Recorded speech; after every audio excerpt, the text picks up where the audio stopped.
Yeah, flight voice check.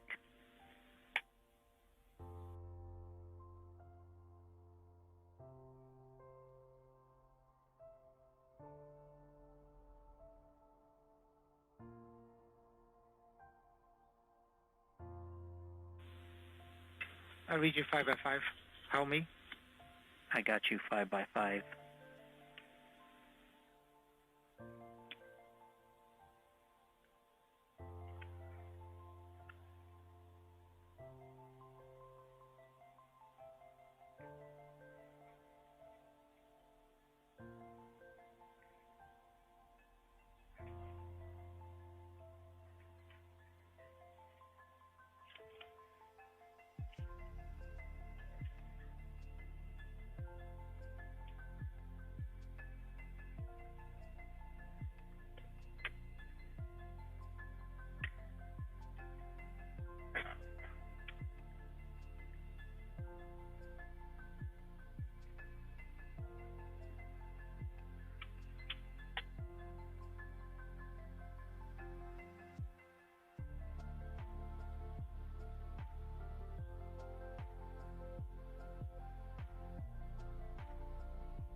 All stations, this is OOut1 on EDL Ops.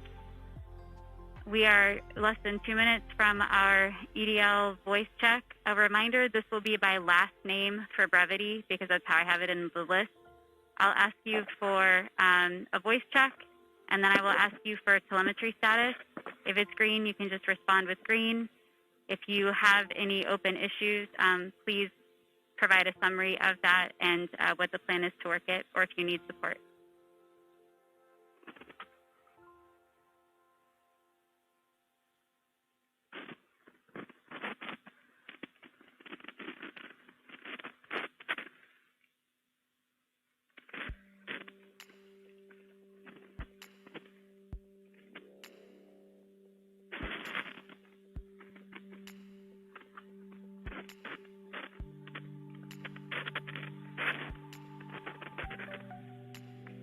EDL comm flight.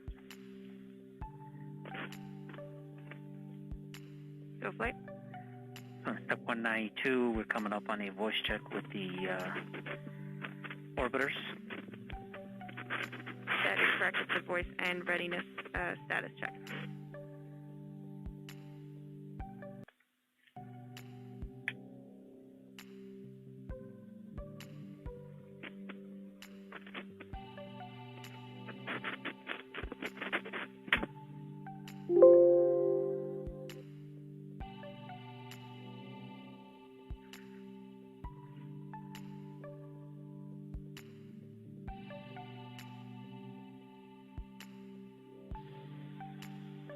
All stations, OL1 on M20 EDL Ops. We're going to start our EDL voice check. Burkhart, voice check. Read you 5 by. I am still waiting for tone display to show up on the WebEx. Copy. I read you 5 by. We will not have telecom do that again until around 12:20 due to us putting runouts up in the meantime. Copy. Thank you. Copy.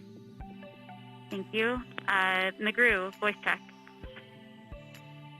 Read you 5 by. Halney. 5 by. Telemetry status. I do not have Chill EVR Watcher. Not sure if it's supposed to be working yet.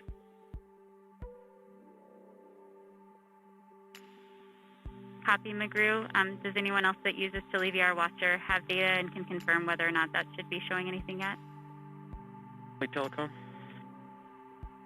Go telecom. Okay, we'll circle back to that. Thanks, Lynn. At the moment. Grigorolis, voice check. Copy. I read you 5 by 5. How do you read me? 4 by 5.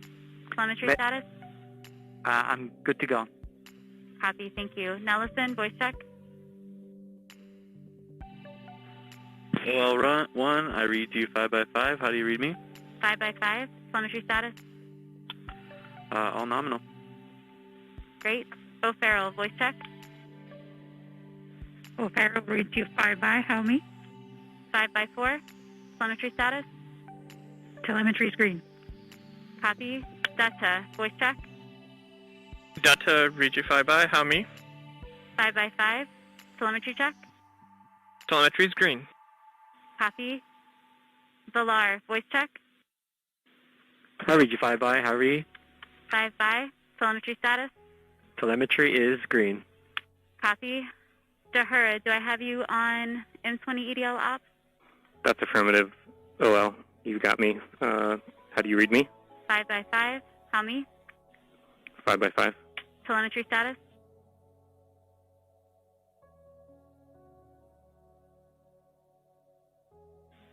Dahura, do you have a telemetry status for things you're watching during EDL? All watchers are currently running. Copy. Sarikio, voice check. I read you 5 by, and my telemetry status is green. I do have chill EVR watcher, and I see the nav filter syncing EVRs. Copy. Thank you. McGrew, we will hail. GDS, are you reading on M20 EDL ops? I am. I read you 5 by. Copy. Can you help the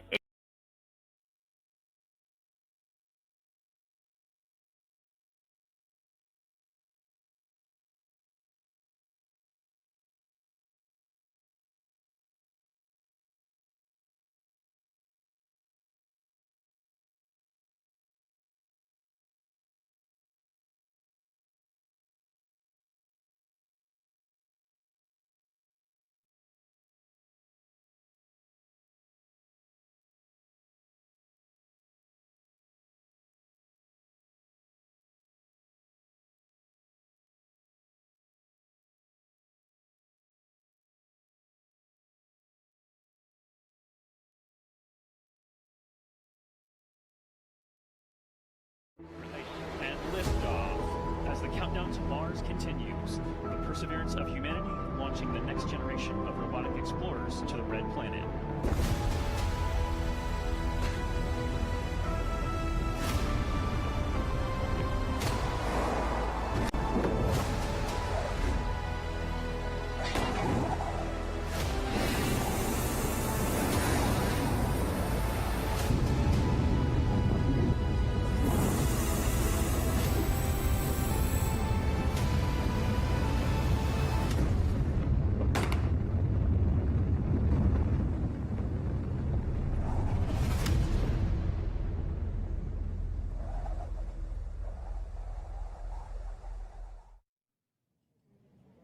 Welcome to NASA's Jet Propulsion Laboratory in Southern California.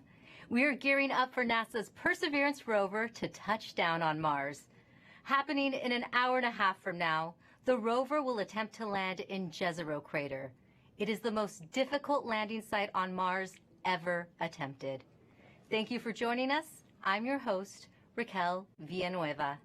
In the past, mission team members gathered in our mission control for landings. But this time around, we have COVID safety measures in place. Today's landing will look a little different than what you've seen before. I am in a room by myself, and so is my co-host. Here in the Spaceflight Operations Facility, team members are in different parts of this building. Some are in mission control, others are upstairs for landing operations. We also have isolated rooms for our guests on this show. In total, we have 8 locations covered by 14 robotic cameras that you will be seeing. One of those locations is the dark room, the heart of NASA's Deep Space Network. Think of it as a giant communication switchboard. This is where spacecraft phone home to us from across the solar system and interstellar space. The Deep Space Network has been tracking Perseverance since it left Earth. And there are lots of ways you can watch landing today. We have a 360-degree camera inside the control room. It lets you experience the landing right along with the team while seeing this broadcast. We also have the clean feed. It shows an uninterrupted view of mission control and audio. También tenemos un programa en español. To tell us about it is host Diana Trujillo, who also works on the mission. Thank you, Raquel. We're so excited to be the sister live broadcast in Spanish. Sintonízate nuestro programa en las redes sociales de Twitter, YouTube y Facebook en la NASA en español para que nos acompañes a un tour virtual de la NASA con entrevistas con astronautas, con participación de artistas, con entrevistas con científicos e ingenieros de Perseverance, con Plaza Sésamo y mucho más. Te esperamos. Gracias, Diana. And don't forget, we want to see how you are watching the landing today. Use the hashtag Countdown to Mars to send us your photos and videos. To preview what interviews are coming up is my co-host from the JPL News Office, Marina Jurica. Thanks so much, Raquel. The excitement is building behind me right here in Mission Control as we count down to the Perseverance landing. We will be talking to some of the many people who made today possible, from scientists to engineers on the Mars 2020 Perseverance rover team to folks from NASA headquarters giving us a look into the future of Mars exploration. A little later, we will also be speaking with the students who named the rover and the helicopter. Inspirational stories as we prepare for another landing on the red planet. Back to you, Raquel. Thanks, Marina. Let's give a shout out to the students around the nation learning about Perseverance's mission to Mars with their teachers. We're happy you're with us on this exciting day. Later in the show, we will be answering some of the questions you submitted through your classrooms. Landing on Mars is complex. The team will be calling out milestones as they happen. It's fast-paced, and you'll hear lots of technical terms. To help us translate and explain what is going on in Mission Control is Swati Mohan. She is part of Perseverance's landing team. Thanks for guiding us through landing today, Swati. Hi, Raquel. I'm happy to be here today. So, Swati, what is the status of the Perseverance rover right now? So, Perseverance is still in space right now, about 9,000 miles from Mars. So far, she is healthy and on course. And it takes time to send signals between Earth and Mars. Can you let us know how that affects the information you are seeing? So Mars is about 127 million miles from Earth right now. That means it takes about 11 minutes from light to travel from Mars to Earth. So all the information that we receive from Perseverance actually happened 11 minutes ago.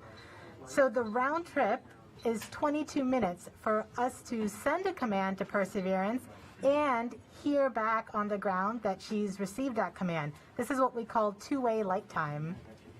That's good to know. And can you tell us who else is in the room with you right now? The operations team is split into two different areas. Here in the cruise mission support area, we have primarily the team that has been flying Perseverance from Earth to Mars. You'll see the placards with the roles of each of the people by their stations. Some of the people you may hear talking today are the flight director, who is the conductor of our operations orchestra here, the entry, descent, and landing activity lead, who is a member of the landing team tasked with understanding the execution of entry, descent, and landing, and then also the telecommunications and entry, descent, and landing communications engineers who will be monitoring the signal from Perseverance through the different paths that we have. Upstairs, in what we call the war room, we have almost the entire entry, descent, and landing operations team. And then across the hall from them, we have the surface mission control room, where the surface operations team is ready and waiting to take over as soon as Perseverance's wheels touch the ground. And you have been part of this mission for years now. Can you tell us what have you been working on? I've been working on Perseverance for almost 8 years now as a guidance, navigation, and control engineer, working primarily on entry, descent, and landing. One of my big tasks was to help with terrain relative navigation. Perseverance will be the first mission to fly terrain relative navigation. So while she's descending on the parachute, she'll actually be looking at the ground with a camera, seeing where she is with respect to the Martian surface, and choosing a safe spot to land that she can get to. After so many years of working on the mission, it's an honor to be here today as the mission commentator. We're happy to have you here. Thanks, Swati. We'll be checking back in with you in just a few minutes as Perseverance approaches its next milestone. But for now, let's learn more about the rover's mission once it lands on Mars.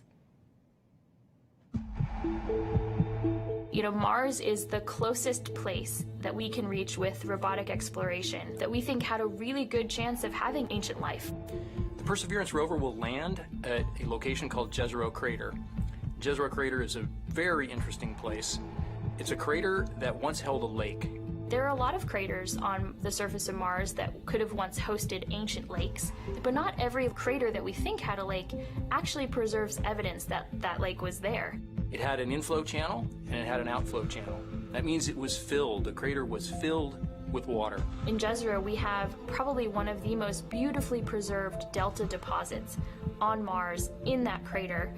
This is a wonderful place to live for microorganisms, and it is also a wonderful place for those microorganisms to be preserved so that we can find them now so many billions of years later. There is no other place on Mars that has the unique combination of a lake setting, a beautifully preserved delta, and the diverse mineralogy that we have in Jezero Crater. So it's truly a special landing site.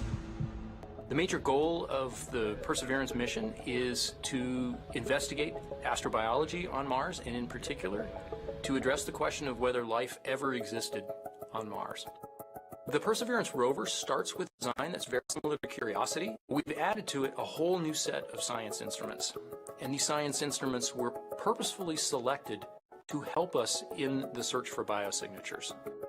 We're going to be taking microphones with us. For the first time, we're going to have that human sense on another planet.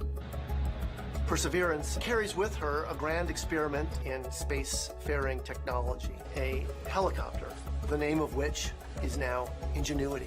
One of the major upgrades that Perseverance has from Curiosity is that it's able to self-drive for a distance of up to 200 meters per day. As the rover is driving, it's literally building the map of the road it's driving on Mars. Scientists for years have told us that to really unlock the secrets of Mars, we have to bring samples from Mars back to Earth. So what Mars 2020 is going to do is to drill samples, put them in small tubes. We're going to seal it in its own individual tube. We set them on the surface to provide a target for the second two missions, which hopefully will get in development in the next several years and could potentially get the samples back to Earth by 2031. Perseverance is a very, very profound first step in both our understanding of our place in the universe and a stepping stone towards human exploration on Mars.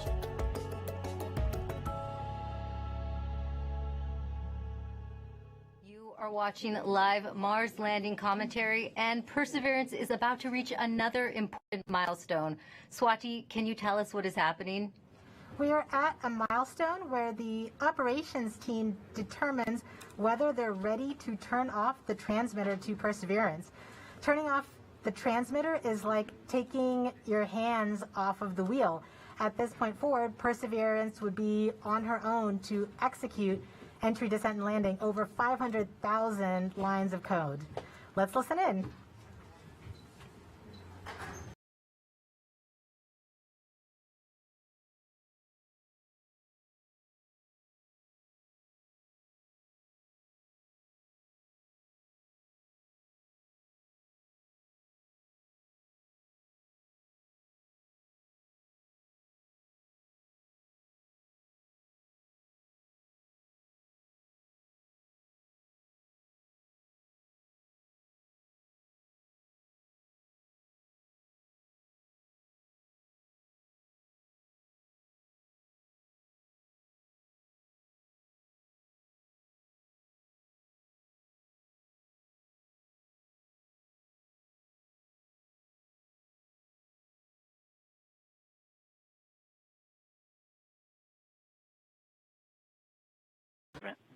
Go. Propulsion. Go. Art lead. Go. Team chief. Go. Ace. Go. Launch cruise phase lead. Go. Deputy mission. Go. EDL phase lead. Go. Mission assurance. Mission assurance is go. Chief engineer. Chief is go. Project manager. Projects go. Mission manager. All stations are go for transmitter off. Copy flight, go for transmitter off. There you have it, Raquel. We have deemed Perseverance ready to execute entry, descent, and landing on her own. Thank you, Swati. As we just heard, Perseverance is now operating on its own as it cruises closer to Mars. To help explain what this mission means for the agency is NASA's Associate Administrator, Thomas Zurbuchen. Thomas, this is our 5th rover sent to Mars since 1997. Can you tell us how Perseverance is going to kickstart a new era? Wow, this is such an important day today, and it really is the beginning of a new era in a sense that we're going from exploration, with experiments on rovers, looking around, doing analysis, to the sample return phase, in which we're not only looking around, looking at the geology, but really turning our rover into a robotic geologist and astrobiologist, collecting samples that we will bring back to Earth. And for us, of course, those are where the best laboratories are of all of humanity. Some of them still remain to be explored by some that are not yet in the science community yet. And that's what we're looking forward to. It's that new phase. The other element that I want to talk about is the amazing technologies that are there. And of course, one of my favorites is the Ingenuity helicopter, this in search of this extraterrestrial Wright brothers moment, controlled flight for the first time elsewhere, Raquel. Great. And we have a student question on video for you from Macy. Hi, my name is Macy Ragsdale. My question is anything alive on Mars? Thank you.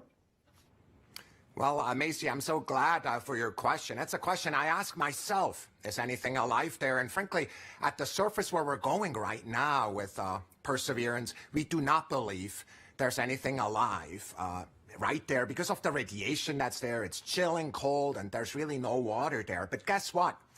We think that 3 billion years ago, this looked like a stream that you may see on Earth. And frankly, a lot more similar than Earth, with water with a magnetic field, just like the Earth with an atmosphere. And the question is, at that time, 3 billion years ago, were there single-cell organisms, just of the type that developed on Earth? So is there life on Mars overall? We don't know. But where we're going right now, we're really looking for ancient life. And that's what we're so excited about. Thank you for your time today, Thomas. And thanks to everyone who has been using the hashtag Countdown to Mars. Here are some of the photos that you've sent in so far. Let's take a look. Now, please keep sharing with us how you are watching this moment today. For now, let's go back to Swati for an important update to what's going on in mission control as we get closer to another milestone. Hi, Raquel. This next milestone is a communications pole. So during landing, not only will Perseverance talk directly to Earth, but we'll also be talking to 2 spacecraft that are currently orbiting Mars, the Mars Reconnaissance Orbiter and the MAVEN spacecraft. This poll is to confirm with the Mars Reconnaissance Orbiter spacecraft and the MAVEN spacecraft teams that they are ready and on track to support the relay from Perseverance. Let's listen in.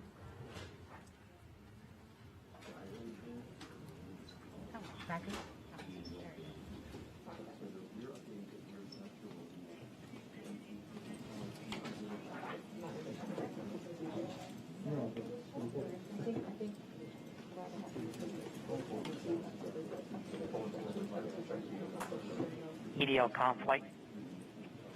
Go flight. Have you performed the comm check and readiness of the orbiters? We have performed the voice check and the readiness poll and can confirm that MRO, MAVEN, EDA, Radio Science 1 and 2, UHF, DTE, CSN, and EDL, GDS are all ready to support. Copy, EDL com.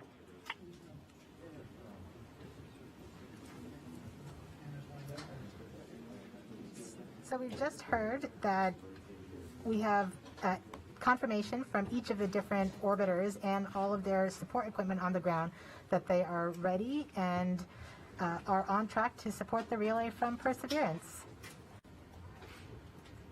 Great, thank you, Swati. And we just heard that communications readiness poll, which means we are ready to relay the data Perseverance will send to get a better idea of what the rover looks like as it approaches Mars.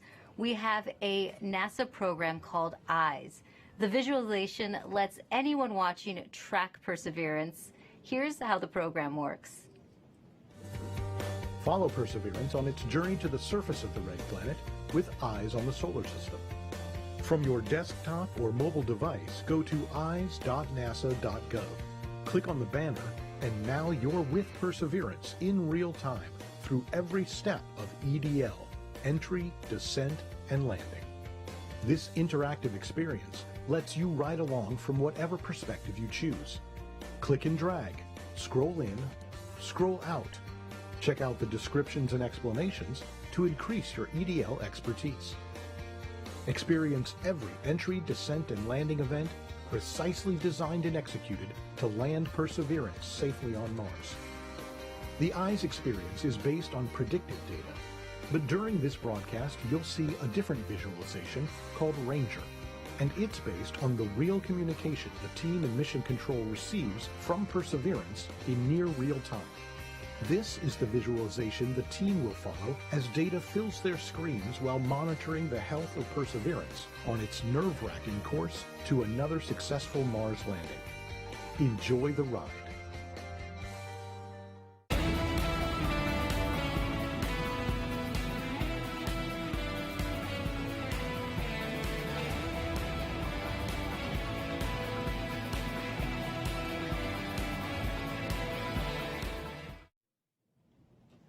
You are watching live Mars landing commentary. Stepping outside Mission Control to talk to us is Perseverance system engineer Matt Smith. Thanks for joining us today, Matt. Hey, Raquel. Well, coming from Mission Control, we are going to hear terms related to landing. Can you help us understand what some of them mean? Sure, definitely.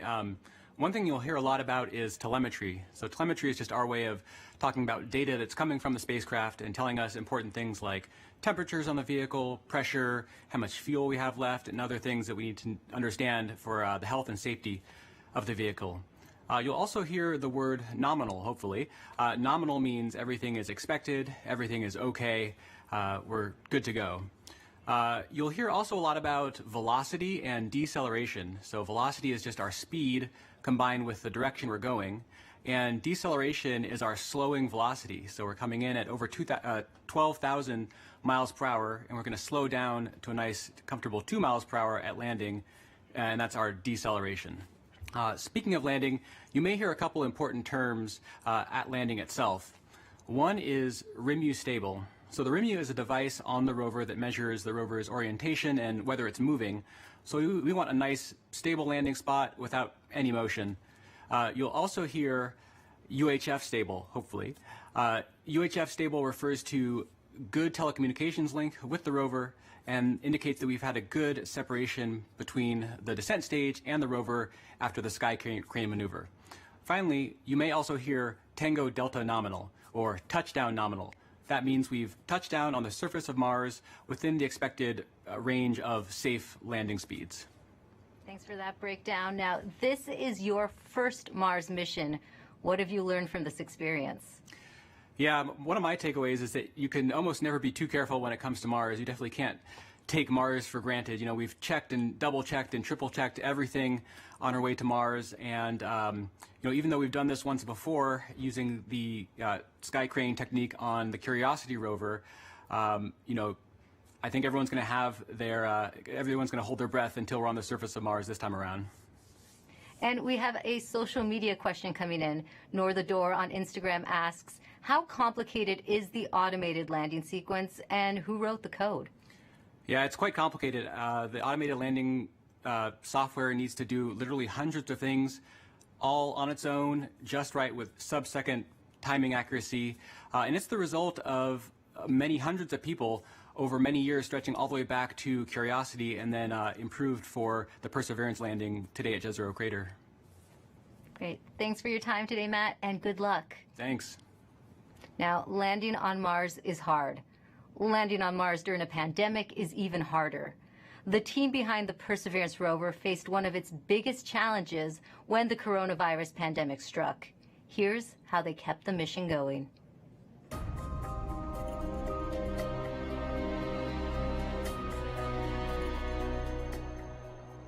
When the pandemic struck, the future was certainly unknown. It was like walking into a blind, dark alley. You didn't know what was there, what was in front of you, what you were going to have to deal with. It's something that nobody expected. It's something nobody could plan for. So we all were asked to start working from home. Rather than your first priority being mission success and getting to the launch pad, your first priority immediately gets displaced, and it's now the safety of the people. And it took a lot of work to put stuff together in order to keep momentum going, to keep people working safely, keep them healthy, and to keep the project on schedule. We called the effort Mars 2020 Safe at Work, and the objective was to keep the team as safe or safer than they would be if they were not working. You know, putting a spacecraft together that's going to Mars and not making a mistake, it's hard no matter what. Trying to do it during the middle of a pandemic, it's a lot harder. And liftoff. As the countdown to Mars continues, the perseverance of humanity launching the next generation of robotic explorers to the Red Planet. Certainly never done something like this before. Try to lead a team that's flying a spacecraft on the way to Mars while getting ready for landing, while doing it all from home. There's no doubt that working in isolation, not virtual isolation, but in physical isolation from everyone else, is a challenge. We had to rethink and redesign what it meant to operate a spacecraft in flight when we couldn't all be in the same room in mission control, seeing the data come down from Perseverance. It was a major change going to that, you know, looking at everyone on a screen instead of in person. Because of the pandemic, you can't just pop over your cubicle wall and talk to the person next to you. It's definitely been a challenge to figure out how to communicate and get everything done remotely, but we've managed to make it work. We are explorers. Our job is to go into the unknown, and this is just another example of the unknown. We're really doing something that's transformative and trying to understand whether or not life evolved on another planet. That's the fundamental objective of this mission. We're all still connected by this incredible mission and this wonderful team that we have the opportunity to be a part of. So that keeps at least me going. Pretty much everybody that I've talked to that's associated with the mission has said the same thing, which is you could not have come up with a better name than Perseverance. It's an amazing serendipity that we get to persevere through working on Perseverance.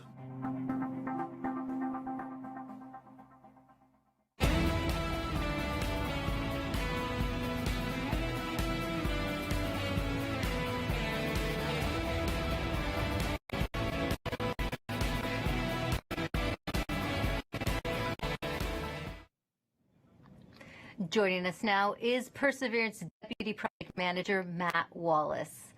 Matt, just how ambitious is this mission, and how does this team stay on track with unexpected challenges like the pandemic? Well, it's a very ambitious mission. You know, we're carrying not only a host of new, extremely capable science instruments to do that science mission that we've talked about, but also a number of technology experiments to provide feed-forward information into the next set of robotic explorers or even human exploration of Mars.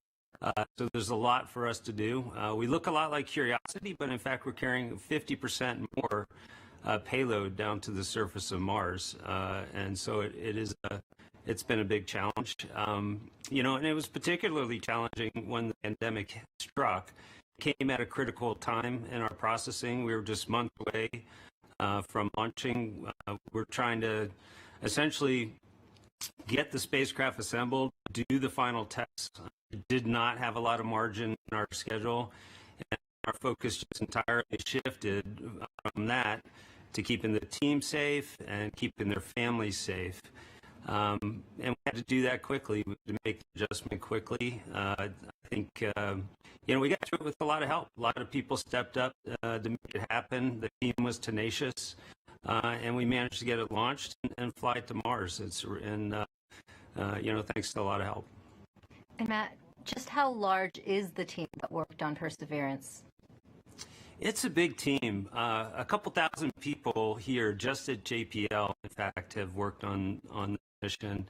And then almost every other NASA center has contributed in some significant and critical way as well. We have over 1,000 industry partners that have provided hardware into this mission from 44 different states, 60 different cities, and of course we have international contributions from Europe and many other international providers as well. So it's a big team. It's taken a lot of people to get us to where we're at. That is a big team. This is the most difficult landing site ever attempted. Now, why do you think Perseverance is ready to land in Jezero Crater now? Jezero is tough. I mean, it's scientifically fascinating because it's got a lot of things like craters and, rock fields and cliffs and sand dunes and that sort of thing, which are great for the science community. That's exactly the type of features they're looking for to learn more about Mars. But they're all landing hazards for us. And so we've had to add new technology to relevant navigation, which is the ability essentially to divert away from hazards. But we have taken this system through the same types of paces that we have in previous missions. We've used the same techniques, the same best practices for engineering verification, and in many cases, we've used the same people. This, in fact, is my fifth Mars rover mission, and I'm not alone. There's other people on the project in the same situation. So, the team has given it everything they've gotten to put it all out there and to make this successful, and I think we're ready. Thanks, Matt, and good luck on your fifth mission. Thank you very much. Well, Jezero Crater is a location on Mars that has intrigued scientists for years.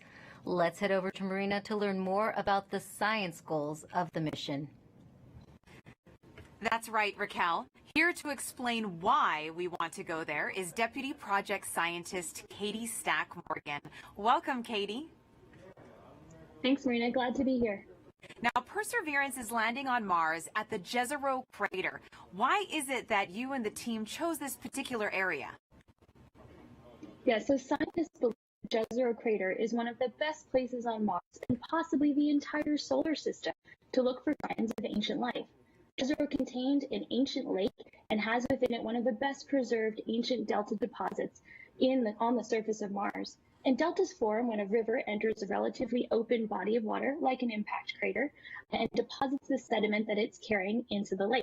And we know based on studies of deltas and lakes here on Earth that they're great places to concentrate and preserve organics and support microbial life. We're also excited because Jezero exposes rocks that are between 3.5 to more than 4 billion years old and represent a variety of different geological processes. Now, this might be a tough choice, but what do you think would be the most rewarding scientific discovery that we expect to get from this mission? Yes, hands down, I think the most rewarding discovery I think we can make with Perseverance would be finding a truly compelling ancient biosignature on Mars. The rocks in and around Jezero Crater record a period of time when life first arose in the solar system, and we have the opportunity with Perseverance to study the evolution of the planet from a once habitable world likely capable of supporting ancient life to the cold, barren planet we know Mars is today. And why do you think, Katie, it's so important to find out if there really is or was ancient life on Mars? Well, the question of whether there's life beyond Earth is one of the most fundamental and essential questions we can ask. And our ability to ask this question and develop the scientific investigations and technology to answer it is one of the things that make us as a species so unique. And based on everything we know about Mars in the past, it absolutely should have been capable of supporting ancient life. so we can find out an answer to the question, where there were habitable environments, was there life? And studying the possible emergence of life on ancient Mars can also help us better understand the conditions that led to life on our own planet. That's so fascinating, Katie. Now we're going to take a question from a student, Vara. Hi, I'm Vara, and my question is, why was Mars able to sustain lakes and rivers ages ago, but cannot now? Isn't it cold enough to make water, and isn't it always? Thank you. Yeah, that is such a great question. And one of the things that protects our atmosphere here on Earth and allows liquid water to be stable on our own planet is the fact that we have a magnetic field protecting that atmosphere. We think that Mars lost its magnetic field way back billions of years ago and left the atmosphere exposed to things like solar winds and cosmic rays that basically blew that atmosphere away. And once that happened, liquid water wasn't stable on the surface of Mars anymore. It was too cold and the pressure was too low. And so now Mars is not capable of supporting liquid water and likely not capable of supporting life at its surface. Well, thank you so much to Vara for that great question, and a big shout out to all the kids that are watching out there today. And thank you so much to you, Katie, for joining us. That was so great. Thank you. Now sending it back over to you, Raquel. Thanks, Marina. Earlier, we were able to catch up with the communication systems engineer, Chloe Sakier. She helps us break down the system used to track Perseverance during landing. The communications infrastructure supporting Perseverance's landing is quite complex. We've rallied a truly global network of relay and communications assets to help us capture and record those precious minutes of entry, descent, and landing, or EDL. We receive a stream of engineering telemetry via these communication assets that helps us see and understand exactly what's happening. Perseverance sends direct-to-Earth X-band tones, each of which provides us with indications of critical entry, descent, and landing events. During entry, descent, and landing, we have 2 Mars orbiters listening for the ultra-high frequency, or UHF, signals from Perseverance. These orbiters relay these signals to deep space network stations on Earth, Madrid in Spain, and Goldstone in California. The Mars Reconnaissance Orbiter, or MRO, has reconfigured its software to perform a type of relay called bent pipe. This will provide us with near real-time telemetry during entry, descent, and landing. We have coverage from the Mars Reconnaissance Orbiter from just before entry to a few minutes after landing. The telemetry we receive will be delayed by the time it takes light to travel from Mars to us back on Earth. Additionally, the Mars Atmosphere and Volatile Evolution spacecraft, or MAVEN, is recording these UHF signals and will be relaying that recording hours after landing. MAVEN will be covering us from around the time of cruise stage separation until a few minutes after landing. We also receive what we call heartbeat tones, which are indications that the spacecraft is alive and progressing throughout entry, descent, and landing. It's important to note that while unexpected, we could lose our communication links and still land safely. Because Perseverance is doing entry, descent, and landing completely autonomously, she doesn't need our help to joystick the landing. The communication links give us added visibility.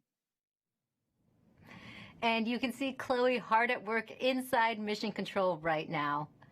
Perseverance's landing might look like the system the Curiosity rover used back in 2012. But landing on Mars is difficult. There's always a risk involved. Here's what needs to happen for Perseverance to touch down safely in Jezero Crater. Nothing can be taken for granted when you get to Mars. There's a lot of things we just don't know.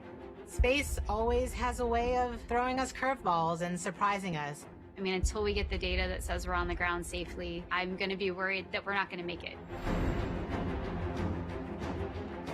Entry, descent, and landing is often referred to as the 7 minutes of terror because it takes about 7 minutes to get from the top of the atmosphere of Mars to the ground safely. The spacecraft has to do all of this by itself. There are many things that have to go right to get Perseverance onto the ground safely. There's a lot counting on this. This is the first leg of our sample return relay race. There's a lot of work on the line. Starting about 10 minutes before atmospheric entry, we get rid of really the spacecraft part of the rover that's been supporting us. We come screaming in to the Martian atmosphere at 12 to 13,000 miles per hour. And the heat shield is what dissipates all that initial energy through friction. The vehicle will continue actually flying itself through the atmosphere. It's sort of like a transforming vehicle that went from a spacecraft, and now it's kind of like an aircraft actively guiding itself. When we're going slow enough, we deploy a parachute. It's the biggest supersonic parachute we've ever sent to another planet. It's critical for slowing down the vehicle. Perseverance's entry, descent, and landing borrows heavily from that of Curiosity. But fundamentally, Perseverance is a different rover. She's bigger, she has different instruments. We've added a lot of smarts on the inside to make it more capable so that it can deal with the landing site that we've given. The science team identified Jezero Crater as basically an ancient lake bed and one of the most promising places to look for evidence of ancient microbial life and to collect samples for future return to Earth. The problem is it's a much more hazardous place to land. When you look at Jezero, all you see is danger. How do we go to a site that we never thought was safe enough to go to before? So the heat shield, which has protected us all the way through entry, is no longer necessary. We need to get that off so that we can actually see the ground. And we can see the ground in a couple different ways. Perseverance will be the first mission to use terrain relative navigation. So while it's descending on the parachute, it will actually be taking images of the surface of Mars and determining where to go based on what it sees. This is finally like landing with your eyes open. Having this new technology really allows Perseverance to land in much more challenging terrain than Curiosity or any previous Mars mission could. Amongst the rocks and the craters and the cliffs, these things are hazardous to the rover, but these are the things that are interesting to the scientists. Once Perseverance has figured out where she is, we jettison the back shell and parachute and light up our rockets. Those rockets help us steer to a safe landing spot that's nearby. That descent stage takes us all the way down to about 20 meters off the ground. That's when we start the sky cannon. Once the rover has hit the ground, the descent stage will cut loose from the rover and fly away to a safe distance. Surviving that 7 minutes is really just the beginning for Perseverance. Its job, right, being the first leg of sample return, to go look for those signs of past life on Mars. All that can't start until we get Perseverance safely to the ground. And then that's when the real mission begins.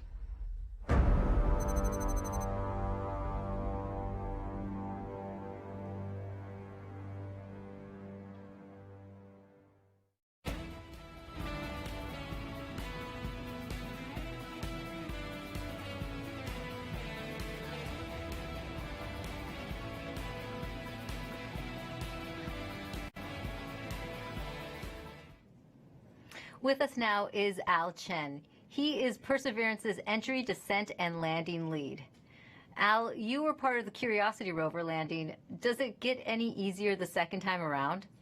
It absolutely does not, especially when considering we're trying to land the biggest, heaviest, and most complex rover we've ever built at the most dangerous landing site we've ever attempted.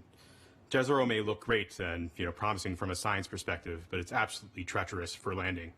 There's a cliff wall that's about 200 feet tall that runs right through the middle of the landing site. There are craters full of sand that even if we landed in them, we would not be able to drive out of. And there are rocks to the east and actually all over the place, rock fields. That would be a bad day for us if we were to land on them. Now, Al, what new technology makes this type of dangerous landing possible? Perseverance is carrying two new technologies that are really kind of under the hood smarts that are allowing us to land at this treacherous landing site. The first is range trigger. That's the ability, we've given Perseverance the ability to decide for herself, based on where she is, when to deploy the parachute. Previously, we used to deploy parachutes, that supersonic parachute, based just on navigated velocity. But now Perseverance has the smarts to figure out where she is and deploy that parachute at just the right place to make sure that we shrink where we could come down. That actually reduces the area, that error ellipse, where we can come down on the ground, from something that was on the order of 15 miles long by 12 miles wide for Curiosity to about 5 miles long by 4 miles wide for Perseverance. So that's quite a bit of reduction. Second, the next piece of technology that's helping us land there is terrain relative navigation. In the past, after we've popped off the heat shield, we've taken pictures of the ground as it's been coming up, but we haven't really done anything with them. This time, Perseverance is carrying a camera to take pictures, but also a kind of second brain to help it figure out what those pictures are telling it and match it up with an onboard map from a satellite. That allows it to figure out exactly where she is. Suddenly then, she can then fly to safe spots that are nearby once she really knows where she is. It allows the site to not have to be as flat and boring as a pancake as some of our past sites have been, the entire area we could come down. Now we just need little pieces of that site to be small enough and safe enough for us to land in safely and fly there after we've gotten rid of the parachute. And we also have a social media question coming in. Sansakari14 on Instagram is asking, how does the Sky Crane decide where to move itself after the payload lands? After the payload lands, after the rover touches down, the Sky Crane, the descent stage, which is that rocket-powered jetpack above it, the first job, of course, is to make sure you don't hurt the rover. So it'll turn forward or backward so that the engine plumes don't pass over the rover. So it'll come up and start to turn. And it'll go in whichever direction is closest to north. So it can either go forward, if that's the way north is, or go toward the rear of the rover, if that's where north is. And it'll fly about 1/3 of a mile or so away. Thanks for talking to us today, Al. Thank you very much. Now, let's head back to Mission Control for an update from Swati. Hi, Raquel. So remember that command that we sent at around 11:35 to turn the transmitter off? We are just about to get confirmation that Perseverance has received the command. The command took 11 minutes to go to Perseverance, and then the reply took 11 minutes to get back from Perseverance to the ground. So we should hear any second now that we have officially turned off the transmitter. And after that, we will be about 4 minutes from the start of entry, descent, and landing mode. At this point, we will transition from the cruise approach mode to entry, descent, and landing. And that means our travel from Earth to Mars is done, and now we just need to get to the surface. So far, things are looking good. Great. Hello, this is CAD 3, ready to show estimated miss distance for OD 132. Copy EDL phase, we'll come back.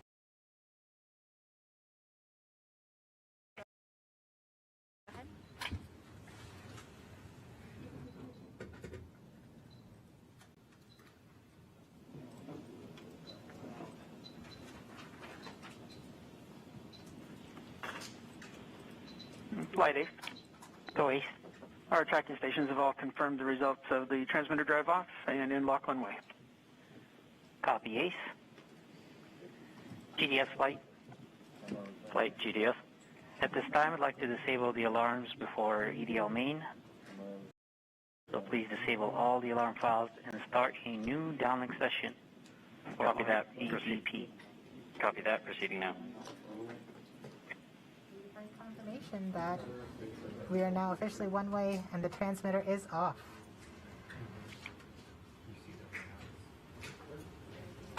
Rover mission has helped shape the other, starting with the landing of the Pathfinder more than 20 years ago, leading up to where we are today with Perseverance.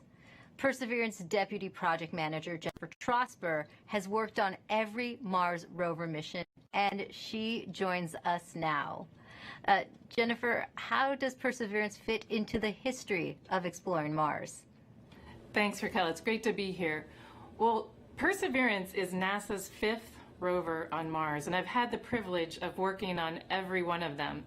And the very first rover was the Sojourner rover we sent in 1997, and it was the size of a microwave oven. And even at that small size, Sojourner was able to transform the way that we explore Mars, from stationary landers to small roving robots that go from place to place, just like a geologist would on Earth. So once we had that roving capability, then we sent our twin rovers Spirit and Opportunity. Spirit and Opportunity were tasked with finding evidence of ancient water on Mars. Now they did. They're great explorers, and both of them found ample evidence that water had once existed on the surface of Mars. But we had a question. Another question then was Mars ever habitable if water had been there? And that's when we sent Curiosity. Now Curiosity was a major upgrade to our rover fleet. She's the size of a small car. She landed with the Sky Crane system instead of airbags. And she also carries along her own sample analytics lab, and she's still operating today. And during her exploration, she has found evidence of a habitable environment in an ancient lake bed on Mars. So now we're sending Perseverance. Perseverance is tasked with answering the question and looking for evidence of ancient microbial life on Mars. And in order to do this, she has to be the smartest and most capable rover we've ever sent.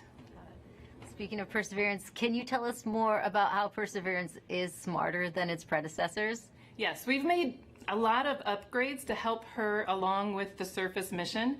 One of them is for her autonomous traverse capability. When I say autonomous traverse, I mean we tell her where we want her to end up, and she has to figure out the safe and best way to get there. In order to do that, she uses her cameras, algorithms, a computer. So we've given her another computer, we've upgraded the cameras, and we've upgraded the algorithms. Now she drives 3 times as fast as Curiosity could drive in this autonomous traverse mode. In fact, her average daily distance for driving, about 200 meters, is close to the maximum distance any rover has ever driven in a day on Mars. So she's fast. Another thing that we've done, which is the most significant upgrade that we've made, is the sample caching system itself. Curiosity has a robotic arm, like Perseverance has a robotic arm, but on the end of Perseverance's robotic arm is a coring drill that will go and take rock cores, transfer them into sample tubes and into the rover, where another robotic arm will take those tubes, will seal them and store them, and eventually drop them on the surface of Mars for future return to Earth. Great, and we also have a social media question about Perseverance. Erica AS on Instagram wants to know what the wheels of the rover are made out of. Great question. Well, you may think we make them out of some material you've never heard of. It turns out they're made of aluminum. Now, Perseverance's wheels are a little thicker than Curiosity's, but they're actually both made out of aluminum. And one more question for you. Can you tell us more about the importance of where you are right now in the building? Yes, I am above, on the 2nd floor, above the cruise mission support area that you've been watching. And this is the surface mission support area. So as soon as Perseverance lands, all commands, this room will take over. It will become headquarters for operating Perseverance on Mars. Thanks for taking the time to talk to us today, Jennifer. Thank you. Now, we now know Perseverance's place in history. Let's take an up-close look at the rover with Mars 2020 System Testbed Engineer Elio Morillo. Thank you, Raquel. I'm standing in front of the Mars 2020 Perseverance scaled model. As you can tell, this vehicle is about the size of a Mini Cooper. These wheels are obviously black here and they look like rubber, but they're actually fully made of metal. These wheels are designed to allow us to climb over obstacles and of course climb over hills and minimize the amount of slipping once we're traversing on the surface of Mars. Here in the front of the rover, we have the sample caching system. And of course, at the very front end of this is the robotic arm, which this entire system is arguably the most complex robotic system we've ever sent outside of Earth.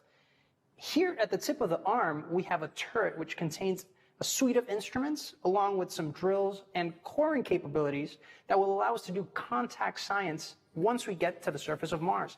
Not only that, this robotic system is equipped to collect samples about the size of a piece of chalk that then eventually will be stored inside of the vehicle and dropped off in a later location so that an eventual mission can go and return these samples to Earth, something we've never done in the past. Here in the front, we have the remote sensing mast. Something of note is that this mechanism is going to be stowed upon the touchdown on the surface of Mars. And one of the first critical activities we do is deploy this mechanism. This mechanism includes several cameras that are going to give us some of the most breathtaking images we've ever taken on Mars. Along with that, we have some lasers as well as a spectrometer. They're going to allow us to do some remote science. Here you see some of these extrusions that are part of the larger weather suite of instruments that will allow us to characterize the local climate around Perseverance. So that's a quick tour of the rover, but I got to get back to work. So back to you.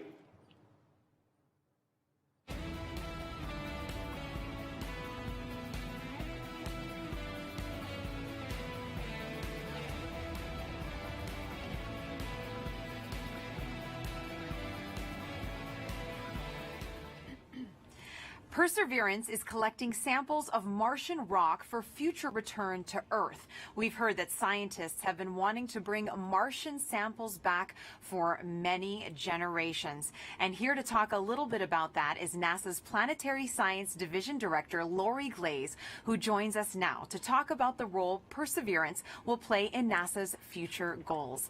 Welcome, Lori. Hi. Now, as you just heard, we've heard that scientists have been wanting to bring back these Martian samples for a very long time. Why do we need to bring them back? That's really a great question. You know, we actually have examples of Mars already here on Earth that came here as meteorites. But we don't know exactly where they came from on Mars, and then they also have had to make the trip from Mars to Earth, and so they got altered during that time, and then during their entry and descent into the Earth's atmosphere, that also changes what those rocks are like. So being able to go to Mars and actually collect a sample where we know exactly where it came from, and we know we can preserve it and keep it pristine and carry it all the way back here, this will be incredibly important to help us answer questions about the geologic history of Mars, understanding how it formed and evolved, and also really important questions about whether or not life actually existed on Mars 3.5 billion years ago, and whether that life, if it existed, has been preserved in the surface of Mars. Now, Lori, these sample tubes that Perseverance is going to be collecting, they're the cleanest things ever created on Earth. Tell me a little bit about that. Oh my goodness. We worked so hard. The team here at JPL is absolutely incredible to assure that those sample tubes are incredibly clean.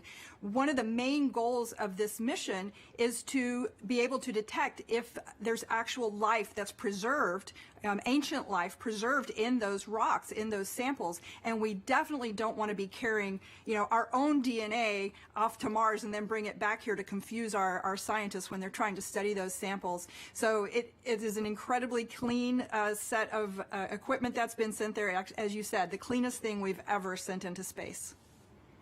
Now, this is a very complicated campaign. Can you break down for us how it's going to work and if there's any international partners working with us? You are correct. The Mars sample return campaign is incredibly complex. In fact, it's probably the most challenging thing we've ever tried to do. But we're definitely not going to try and do it alone. We have great partners with the European Space Agency. And the way this campaign is going to work, well, Perseverance is the first step. Chapter 1 is going to Mars and collecting the samples. Chapter 2 is going to be a sample return lander that we hope to launch in around 2026 to 2028. And that lander, it'll be an American lander carrying a fetch rover that's provided by European Space Agency. And that little fetch rover will drive out and pick up the samples that Perseverance left on the surface of Mars. And the fetch rover will bring them back and load them into a rocket that we call the Mars Ascent Vehicle, which will be the first ever launch from another planet. And it will launch those samples into orbit around Mars. In the meantime, European Space Agency will have an orbiter that's in orbit around Mars that can rendezvous and capture those samples and then bring them back to Earth for us to study back here in our amazing laboratories. A lot of firsts, it sounds like, Lori. And another first, how is Perseverance and the Mars Sample Return mission going to help the future exploration, human exploration of Mars? I'm so glad you asked that. I think we're going to get a lot of great information from Mars Sample Return with, again, being able to land the heaviest payload we've ever landed on Mars will be that Sample Return lander. That's critical to us learning how to land humans on Mars. And then we are definitely going to want to be able to launch the humans back off of Mars. So that Mars Ascent Vehicle is going to be critical, that first step of the first launch from another planet. So exciting, Lori. And speaking about the Mars generation, we're now going to take a student question for you from Livia.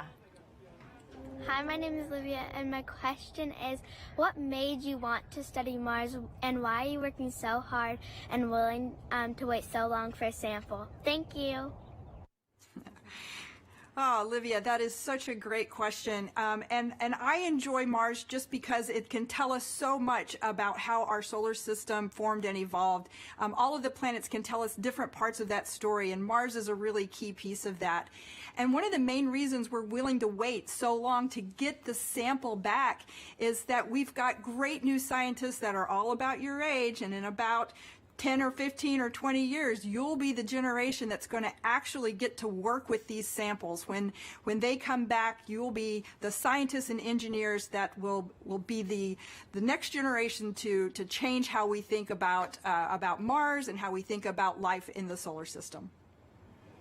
That was a great question, Lori. Reach for the stars, future little scientists and engineers. Thank you so much for joining us here today, Lori. It's my pleasure. Thanks. Back to you, Raquel, for another mission update. Thanks, Marina. The cruise team for Perseverance controls the rover on its way to Mars. And moments ago, they handed it over to the landing team. And it looks like team leaders in Mission Control are about to talk to both teams. So let's listen in. The CBM change, as I mentioned previously, is to the EDL reserve two-way non-coherent row. Activity. Copy flight. EDL phase, go ahead. I think I'd like to see pep talk, I guess, to the team. All right. You know I'm terrible at pep talks. I think my reputation precedes me there. And look, I know this hasn't been easy, right? I'm not even sure we've even been all in the same room at the same time. I mean, I'm staring at folks across the internet as well. Even now, right? Only. Yeah. Voice check. Okay. I do want to just extend my heartfelt appreciation from the EDL team to the launch cruise team. You've done everything we've asked for, right? I mean, you've battled anomalies, you've dealt with Cepheids, you've done everything. You delivered a healthy spacecraft to the place that we want to go, and she's right on target, right? You did the last maneuver literally 2 months ago, right? This is pretty incredible, in my opinion. And she's armed with the right information to help us land.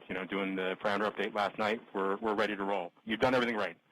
And you've put up with us too, right? You've put up with our eccentricities and the things we like to do in EDL land. So I very much appreciate that. So you all should sleep in on Friday, since you guys have earned it. Thanks for literally and figuratively putting us in the right position to succeed. And let's land on Mars together. Copy EDL phase. And as flight director, I also would like to thank the whole team, cruise ops, EDL ops, EDL team, and the surface ops as well. It's been an amazing journey. I think we all know that. And it's been my honor and pleasure to work with you all side by side. And your tireless efforts and endurance in the face of our challenges has been truly, truly inspiring. So kudos to you. Mission, would you like to say something? Yeah, just echoing the same words that Al and Magdi have mentioned. You guys have overcome great obstacles in the last 6.5 months, and it started with an earthquake in this room on launch day at L-20 minutes. So I can't be more proud than all of the achievements that you guys have pulled off in the last 6.5 months. Whatever happens in the next hour and a half, you can be proud of the achievements that you've accomplished so far. I look forward to seeing you on the other side, and I only wish that the rest of our team could be sharing this moment with us. This is a very unusual event. This room is only half as full as it would be if we weren't in this pandemic. So missing everybody on the team who's not with us here today. And go EDL. Welcome to the EDL family.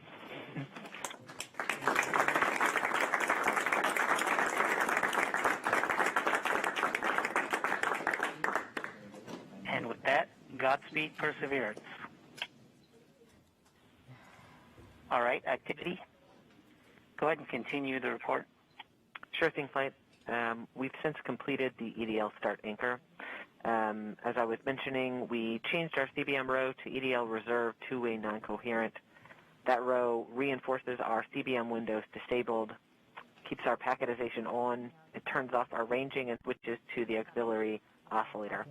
We have also started our real-time data product and reinforced Medley on.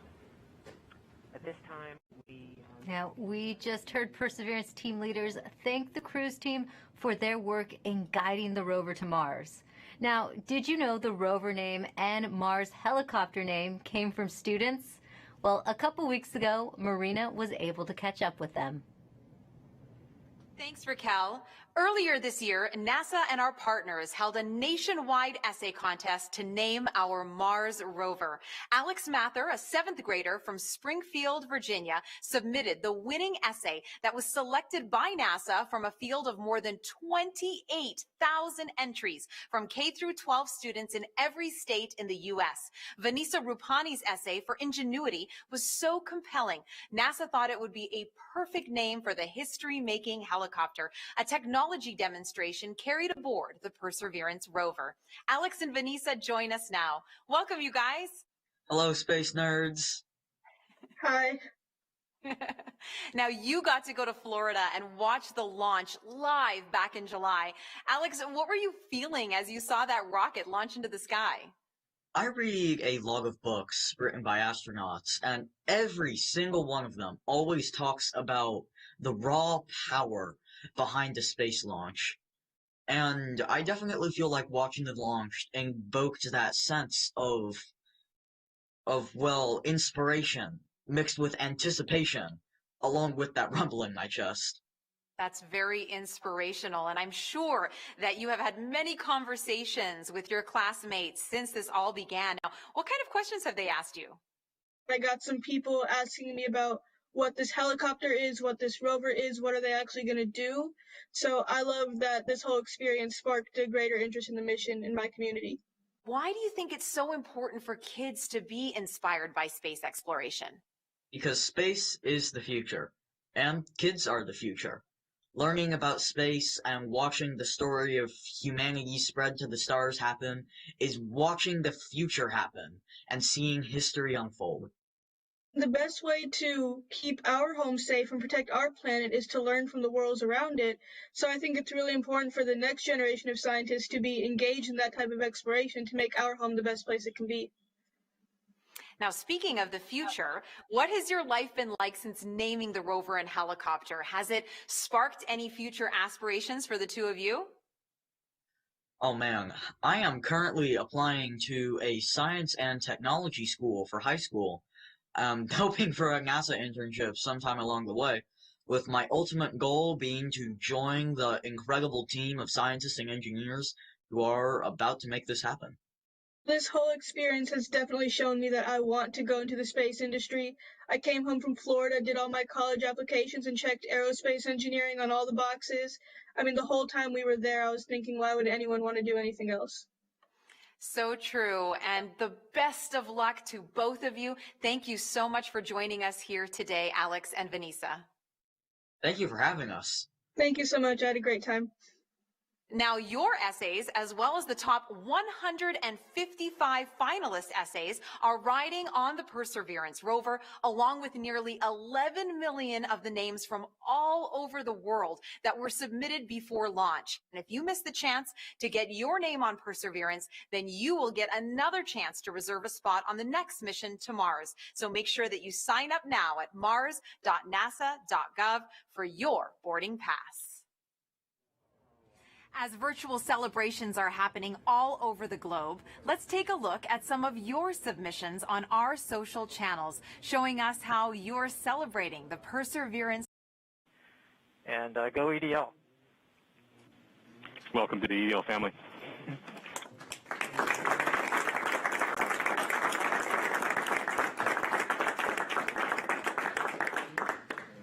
And with that, Godspeed Perseverance. All right, activity. Go ahead and continue the report. Sure thing, Flight. We've since completed the EDL Start Anchor. As I was mentioning, we changed our CBM row to EDL Reserve two-way non-coherent. That row reinforces our CBM windows disabled, keeps our packetization on, it turns off our ranging and switches to the auxiliary oscillator. We have also started our real-time data products and reinforced Medley on. At this time, Now, we just heard Perseverance team leaders thank the cruise team for their work in guiding the rover to Mars. Now, did you know the rover name and Mars helicopter name came from students? Well, a couple weeks ago, Marina was able to catch up with them. Thanks, Raquel. Earlier this year, NASA and our partners held a nationwide essay contest to name our Mars rover. Alex Mather, a 7th grader from Springfield, Virginia, submitted the winning essay that was selected by NASA from a field of more than 28,000 entries from K through 12 students in every state in the U.S. Vanessa Rupani's essay for Ingenuity was so compelling, NASA thought it would be a perfect name for the history-making helicopter, a technology demonstration carried aboard the Perseverance rover. Alex and Vanessa join us now. Welcome, you guys. Hello, space nerds. Hi. Now, you got to go to Florida and watch the launch live back in July. Alex, what were you feeling as you saw that rocket launch into the sky? I read a lot of books written by astronauts, and every single one of them always talks about the raw power behind the space launch. And I definitely feel like watching the launch invoked that sense of well, inspiration mixed with anticipation, along with that rumble in my chest. That's very inspirational, and I'm sure that you have had many conversations with your classmates since this all began. Now, what kind of questions have they asked you? I got some people asking me about what this helicopter is, what this rover is, what are they actually going to do. So I love that this whole experience sparked a greater interest in the mission in my community. Why do you think it's so important for kids to be inspired by space exploration? Because space is the future, and kids are the future. Learning about space and watching the story of humanity spread to the stars happen is watching the future happen and seeing history unfold. The best way to keep our home safe and protect our planet is to learn from the worlds around it. So I think it's really important for the next generation of scientists to be engaged in that type of exploration to make our home the best place it can be. Now, speaking of the future, what has your life been like since naming the rover and helicopter? Has it sparked any future aspirations for the two of you? Oh man, I am currently applying to a science and technology school for high school. Hoping for a NASA internship sometime along the way, with my ultimate goal being to join the incredible team of scientists and engineers who are about to make this happen. This whole experience has definitely shown me that I want to go into the space industry. I came home from Florida, did all my college applications, and checked aerospace engineering on all the boxes. I mean, the whole time we were there, I was thinking, why would anyone want to do anything else? So true, and the best of luck to both of you. Thank you so much for joining us here today, Alex and Vanessa. Thank you for having us. Thank you so much. I had a great time. Now, your essays, as well as the top 155 finalist essays, are riding on the Perseverance rover, along with nearly 11 million of the names from all over the world that were submitted before launch. And if you miss the chance to get your name on Perseverance, then you will get another chance to reserve a spot on the next mission to Mars. So make sure that you sign up now at mars.nasa.gov for your boarding pass. As virtual celebrations are happening all over the globe, let's take a look at some of your submissions on our social channels, showing us how you're celebrating the Perseverance landing right now. And remember to hashtag Countdown to Mars and send those in. We would love to show them off. Look at these kids. They are getting so excited. Everyone's watching it. A lot of classrooms are watching it. Oh, and great, someone did a Lego version of Perseverance, which is awesome. It looks fantastic. We love getting all your pictures out there. We've gotten a lot of artwork from kids, which has been great. I know I have a 9-year-old John at home, and he loves to draw the rover. And look at that. That is awesome. That's better than anything I could bake, that's for sure. Perseverance in a cake. That looks so great. Delicious. I want to get into that. Another great send-in from David Bowie Reel. Thank you so much for your submissions. Remember, hashtag Countdown to Mars. We love to see how you're celebrating. Now, you might know our next guest from shows like Emily's Wonder Lab. Joining me now is Emily Calandrelli.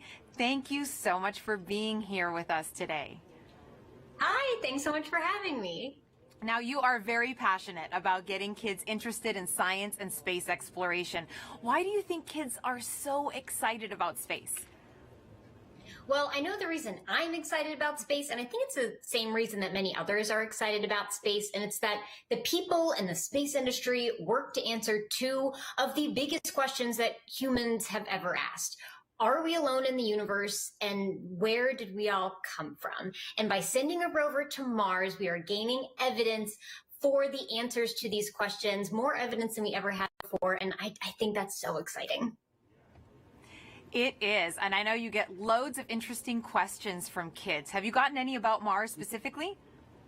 Oh my gosh, yes. Everybody loves Mars. It's in movies and books and TV shows, and everybody loves Mars. So one of the things that I get asked a lot is that, it's called the red planet. Why is it red? Well, it's red because it's literally rusty. The top layer of soil on Mars has iron oxide in it, or rust, and rust has that brownish red color. So it's red because it's rusty. And also because it's red, they ask, is it red hot? Is it really hot on Mars? And well, no, actually, it's colder than the Earth. It's farther away from the sun. So as you would imagine, it's a little bit colder than the Earth. It also has a really thin atmosphere. So the heat that it does have, it has a hard time keeping in. And so it's a little bit colder. But then I also get asked, what would I weigh on Mars? That's a really fun question. So on Mars, it's a little bit smaller than the Earth, so the gravity there is weaker. It's about 3/8 the gravity that we have here on Earth. So if you weighed 100 pounds here on Earth, you'd weigh 38 pounds on Mars, or 100 kilograms here on Earth, 38 kilograms on Mars. Those are all super fun. I think even some adults want to know the answers to those questions, Emily. Now, why do you think it's so important to educate kids about science and give them that great foundation? Well, science is the language of nature, and learning about science and learning how to think like a scientist means you are learning how to systematically seek out truth in the world. You are learning the scientific method. You're learning how to be a critical thinker. And honestly, those skills are great for whatever you end up wanting to do in life. True. If you want to be a scientist or an opera singer, that holds true. And what are you most excited about today? I mean, humans are launching a robot to Mars. That doesn't happen every day. I think in all of the hecticness that is going on today and all of the nerves, I just hope everyone can take a moment to sit back and remember that we live in a time when humans have the ability to send a robot to another planet. And that's so cool to me. It is very cool, Emily. Take a deep breath. Thanks for joining us here. Thanks for having me. Sending it back to you now, Raquel. Thanks, Marina.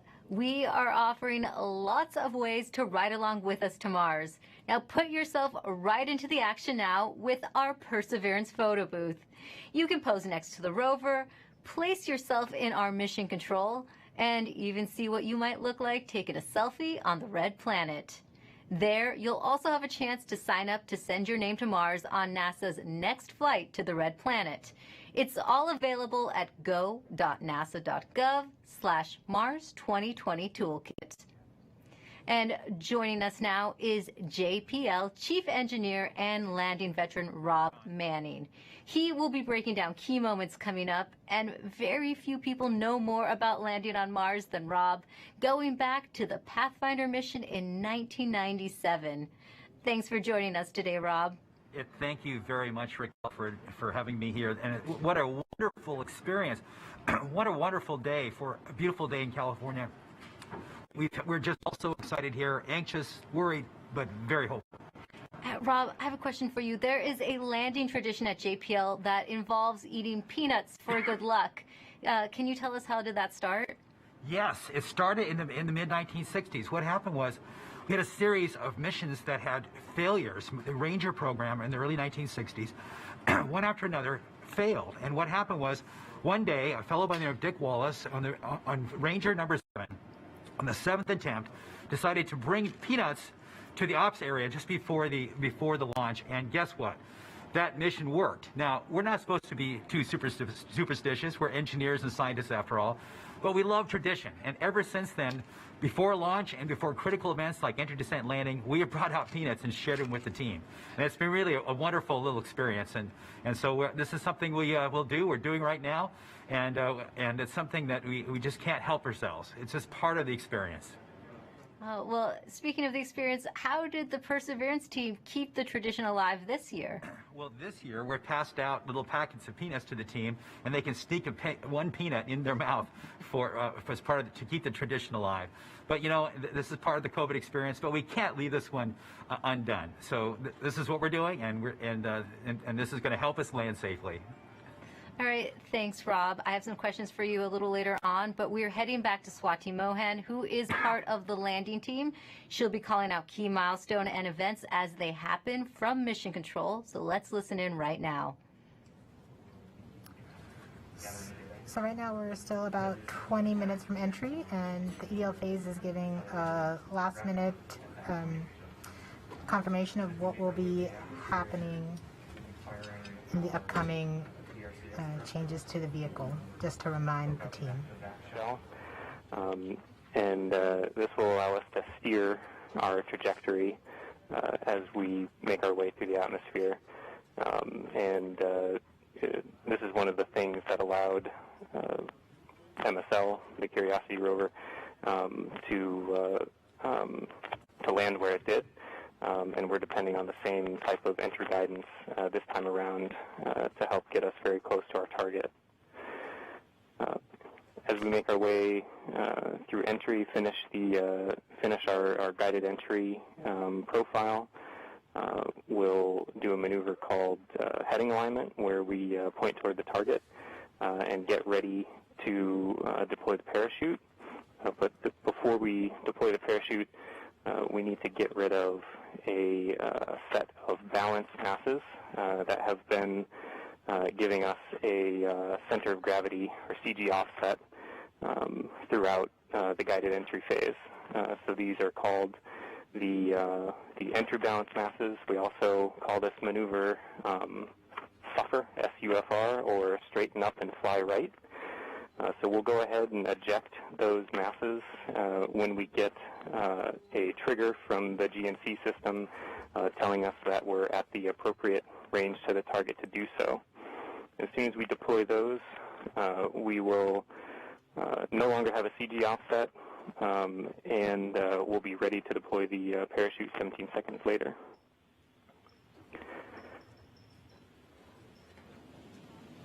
Right where the Perseverance team is sitting now, what's in store for them as we approach landing? I'm going to hold here for EDL prep as we're about to start that anchor. Copy phase 2. And activity, please call that out when it's ready. Copy, Flip. I'm going to make the announcement now. Maggie's make the announcement that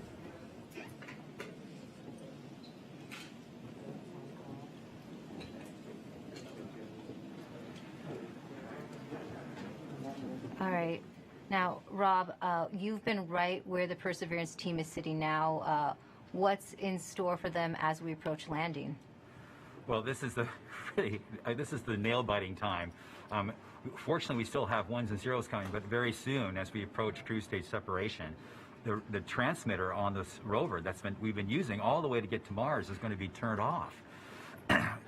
So we will lose our ability to see ones and zeros. But the good thing is, once the cruise stage is gone, there's another radio that will continue transmitting a tone, so that like a flashlight, that will allow us to at least see that the vehicle is still on. And that color of that flashlight tells us a little bit what state the rover's in. But soon after that, it won't be very long before we'll be able to hear more ones and zeros coming from the spacecraft. So this is a really exciting time, and it's just important to remind people there's a lot that can go wrong in a day like today. There are thousands of things that have to go right. Yeah, we had success in the past landing on Mars. You'd think it gets easier, but it really doesn't. Why is it still so difficult? Well, because it's involved thousands and thousands of things, hundreds of thousands of lines of code. There's 79 pyrotechnic devices. Each have to work perfectly. one critical wire short or one key thing, mechanism that doesn't work or breaks, and it's mission over. And so it's, you know, and it's very easy. We're human beings. We're not perfect. Mistakes can be made. We count on each other to find our own mistakes, and we work very hard to learn from the mistakes of the past. We've had many failures. Remind people, roughly half, around half of the missions to Mars over history have failed. And so it's that could happen today too. Even though we've had a nice, wonderful string of successes in the United States, it's still still a bit of a gamble that we have hoped that we have erred in the side of luck, and we've stacked the deck and loaded the dice to make this thing succeed. But if we do fail, if something bad happens today, I can tell you we're going to learn it. We'll have the data that tell us what happened. We'll know why. We'll figure it out, and if we are allowed, we will pick ourselves up and get us back on the horse. And if Congress and NASA allow, we will try again. As we always do, we will learn from our mistakes. And what are the possible scenarios we could be looking at today? Well, there's things like you know, one of the key stressful elements for all of us is parachute inflation. But just even separating from the cruise stage is a pretty major event. Lots of devices have to work properly. Certainly, the heat shield separation, getting the descent engine started. There's no less than 16 rocket motors that have to work. 8 to control during entry, another 8 to control it during landing. I said it's a lot of stuff, and it all has to work. And guess what? We haven't done this before with this vehicle ever. This is its first attempt to actually land. We can't try this on Earth. We can't do. We don't have test pilots to try it out on this planet before the big show. So this vehicle is doing it for the first time. We've done the best testing we could do in bits and pieces, but you know, it's as best as we could do. But I think our team is up to it. This team is the best. It's a diverse, intelligent, amazing group of people. People from all over the world who worked on this, not just here in California, but all over NASA, contributors from aerospace, universities, countries around the world. It is just an incredible, remarkable engineering achievement, and I am just so proud of this team. Thanks, Rob. Now, let's listen back into Mission Control. Flight, we're about 14 minutes from entry interface. The vehicle is currently preparing the heat rejection system that has kept the thermal system cool inside the air shell for about the last 6 months. This will allow the spacecraft to more easily cut the lines in upcoming cruise stage separation, which is under 4 minutes now.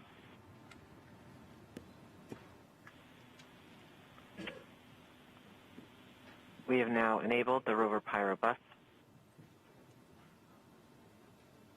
That's the pyrotechnic system that's we are powering off the cruise stage devices. And these are the things in the cruise stage that we no longer need. With the pyrotechnic system working, we can explode the devices. The vehicle is preparing for the upcoming cruise stage separation in about 3 minutes 15 seconds by powering off all the devices on the cruise stage in order that they can be safe once the cruise stage is jettisoned. Yeah, this cruise stage has been very reliable.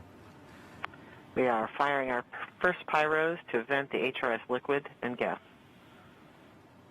This has been the coolant that's kept the vehicle from getting too hot on the way to Mars. We have to vent it into space. And this is one of the first major events that take place as part of entry, descent, landing. The HRS vent anchor is complete. Yes. We will see the next anchor in approximately 3 minutes. Okay. We are currently 12.5 minutes from entry interface. We are coming upon cruise stage separation in 2 minutes and 20 seconds. What's happening now, Rob? Okay, well, we're just waiting. The rover is completely in charge. It's doing all the things we've taught it how to do. It's all built into the software. We've tested it over and over and over again. This team has spent 24 hours a day, 7 days a week, testing this thing for years. And so this is This is really the culmination of all that work. So this vehicle is getting ready to push that cruise stage away.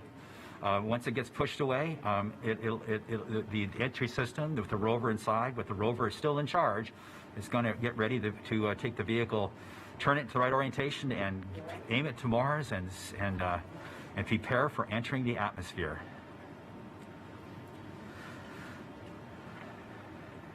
This won't be long.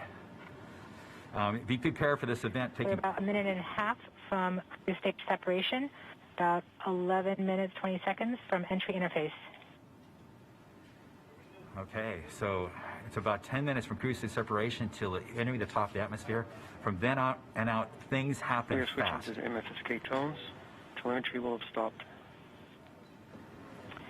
Telecom is confirming that the spacecraft has switched to broadcasting tones. These tones are received directly from Perseverance, but have very limited information content. We won't receive real-time information until about 9-10 minutes from now, once the Mars Reconnaissance Orbiter starts relaying information from Perseverance.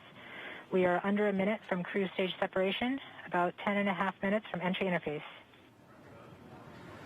It's getting exciting. I have to admit, I am quite anxious, but very hopeful that this machine is going to do what we asked it to do. We are seeing the heartbeat tones. Okay, that means that there's no more ones and zeros coming. It's just the vehicle telling us it's still alive.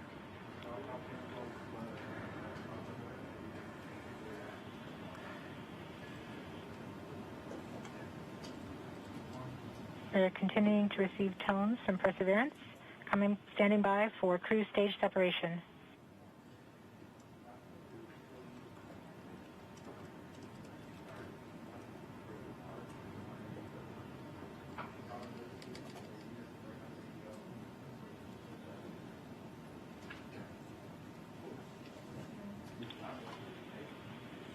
We have indication that cruise stage separation has been confirmed by the spacecraft.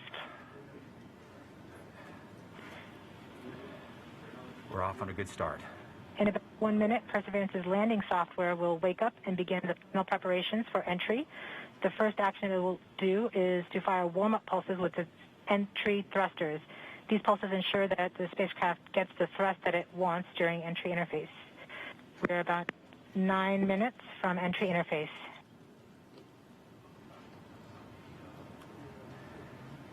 Okay, so now the vehicle's on its own. It's turning itself into the direction of facing the heat shield toward Mars, and will eventually hitting the top of the atmosphere. We're not far away. This is going to go very quickly from here on out.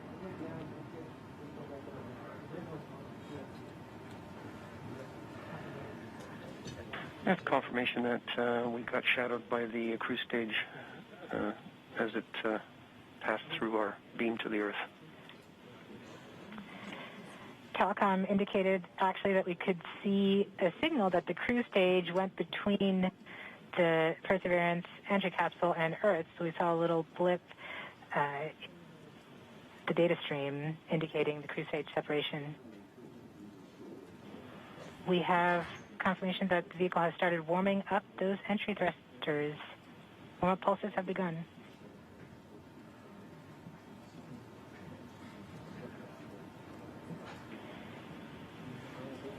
At this point, the spacecraft is trying to stop its spin from the cruise 2 revolutions per minute down to 0, and then will turn to its desired orientation from entry. It will separate the 2 balance masses that have kept it balanced during all of cruise. This will allow the entry capsule to have lift when it enters the atmosphere. We have confirmation that the spacecraft has turned to the desired entry attitude. We're about 7.5 minutes from entry interface. Okay, the vehicle is pointed in the right direction. The thrusters are warmed up and doing their job. And now we've spun down from the 2 revolutions per minute that the vehicle had the whole way to Mars. It was a spin-stabilized spacecraft. And then from here on out, it's going to just be a bullet, and it's going to control its orientation and attitude via rockets on the back of that back shell. Points carrier lock. DTE from Radio Science from Green Bank reports carrier lock. Do you see the carrier on the downlink?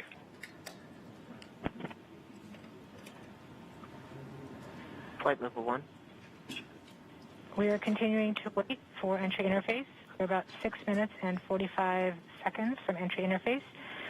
We have confirmation from Greenback that they are receiving direct-to-Earth telemetry via that path. The spacecraft Perseverance is currently transmitting heartbeat tones. These tones indicate that Perseverance is operating normally and has nothing significant to report. This is as expected. We're currently just over 6 minutes from entry interface.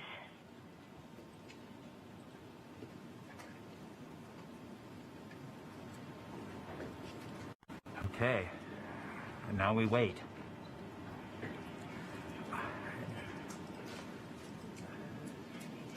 As soon as we get to the top of the atmosphere, it'll be very quickly, which is the entry point. It won't be very long before the atmosphere will start getting thicker and thicker. It's going very quickly at a fairly steep angle of 15 degrees into the atmosphere, and as it starts to slow down. We're just under, we're about 5.5 minutes from entry interface. We're still receiving heartbeat tones. We expect to continue receiving heartbeat tones until about 5 minutes after entry. At that time, Perseverance will be no longer in view of our antennas here on Earth. About 90 seconds prior to entry, the Mars Reconnaissance Orbiter should begin receiving telemetry from Perseverance and streaming it to Earth in near real time. There are a few expected short outages, such as when we have a plasma blackout or when we enter the peak heating phase. Aside from these outages caused by the plasma blackout, antenna switching, or high dynamic events, spacecraft events, we should have telemetry until about 90 seconds after landing. A plasma blackout is when the signal from Perseverance isn't strong enough to make it through the superheated, super fast air flowing around the spacecraft all the way down to Earth. Once the temperature drops below that peak heating, we do reacquire the signal from Perseverance. We are currently about 4.5 minutes from entry interface. Perseverance continues to report heartbeat tones, indicating everything is nominal. Okay, what we're looking for now is Mars Reconnaissance Orbiter should be in view soon of our vehicle and be able to listen to ones and zeros coming from a separate radio that's really designed to talk between spacecraft. MRO reports the electro radio is powered on, ready to receive signals from the lander. Okay, MRO is ready and able and waiting to hear from our rover. Mars Reconnaissance Orbiter has reported that it's ready to receive the signals from Perseverance. It should be in a few minutes here. We're just Flight level 1 from entry interface.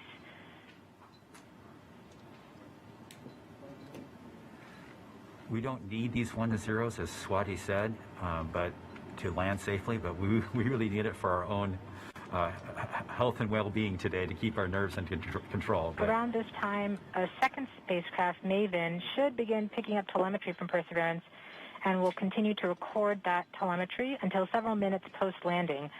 We won't get that data for several hours after landing as it's being recorded and then will be forwarded to Earth later.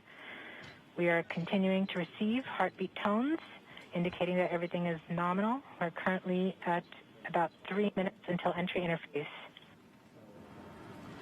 Okay. Very soon we'll be getting ones and zeros, I hope, from our radio on the rover.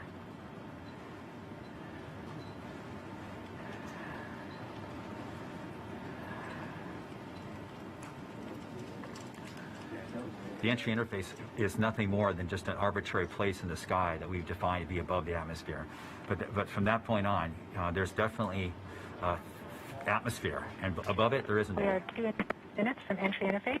Perseverance is to transmit heartbeat tones, indicating everything is nominal. So the tones can tell us whether something's bad or not is happening. So far the heartbeat is doing well. So the vehicle thinks it's in good shape to land, which is a great sign.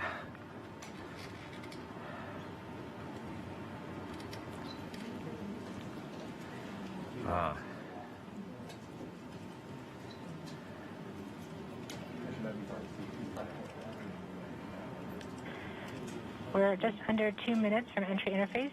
As it gets closer to Mars, Perseverance is actually being pulled in by gravity and accelerating. By the time Perseverance reaches entry interface point, she should be going just under 5.4 kilometers per second.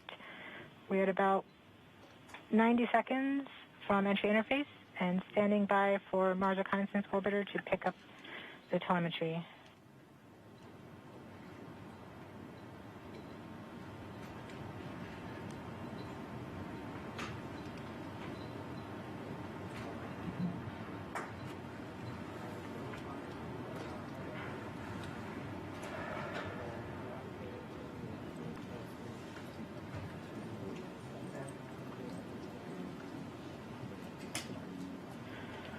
We are 1 minute from entry interface.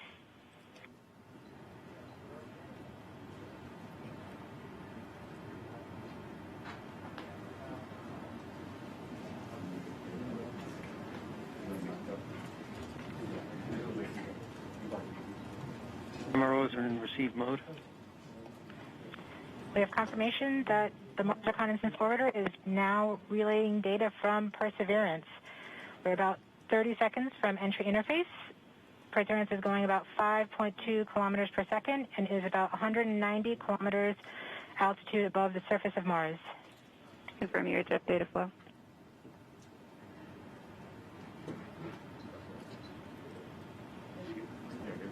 About seconds from entry interface.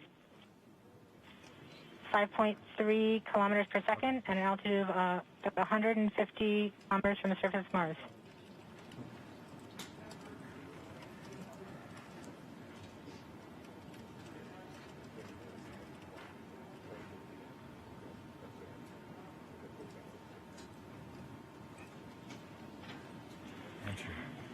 We have confirmation of entry interface. Perseverance is currently going 5.3 kilometers per second at an altitude of about 120 kilometers from the surface of Mars.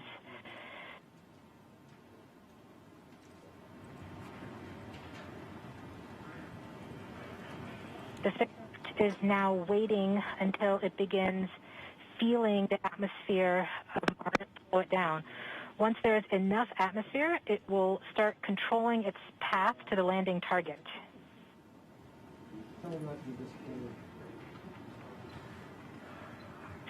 Navigation is also confirming that we can see a little bit of that slowdown of the atmosphere on the Perseverance entry capsule.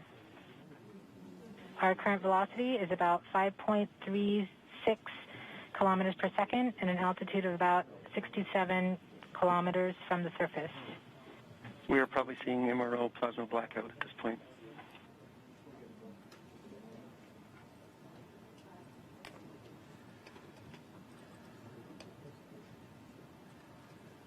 The vehicle should be doing its turns right now. MRO has lost lock. Perseverance. We have indications that Perseverance is now performing bank reversals in the atmosphere. These are the steps in order to control its distance to the landing target. Perseverance has just passed through the point of maximum deceleration and has indicated that it felt approximately 10 Earth Gs of deceleration. MRO has lock again.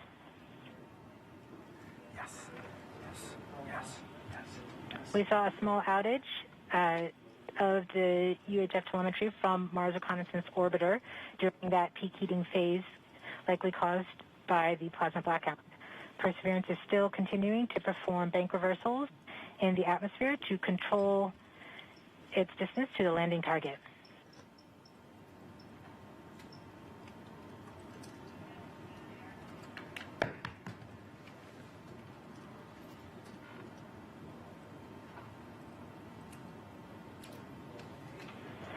Perseverance is going about 1 kilometers per second at an altitude of about 16 kilometers from the surface of Mars. We have entered heading alignment, which means Perseverance is no longer trying to control the distance to Mars, but to the target on Mars, but instead is flying straight to the target.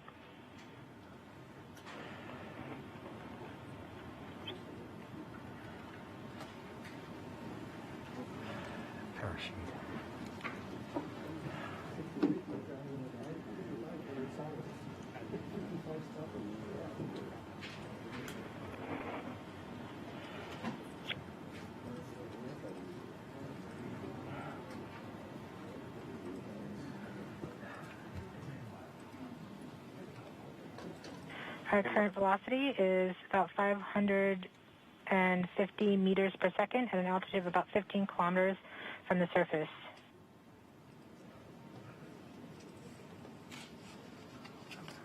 MRO's reporting good telemetry log. We are coming upon the straighten up. We are starting the straighten up and fly right maneuver, where the spacecraft will jettison the entry balance masses in preparation for parachute deploy and to roll over to give the radar a better look at the ground. Yes, yes, yes. The navigation has confirmed that the parachute has deployed, and we are seeing significant deceleration in the velocity. Our current velocity is 440 meters per second at an altitude of about 12 kilometers from the surface of Mars.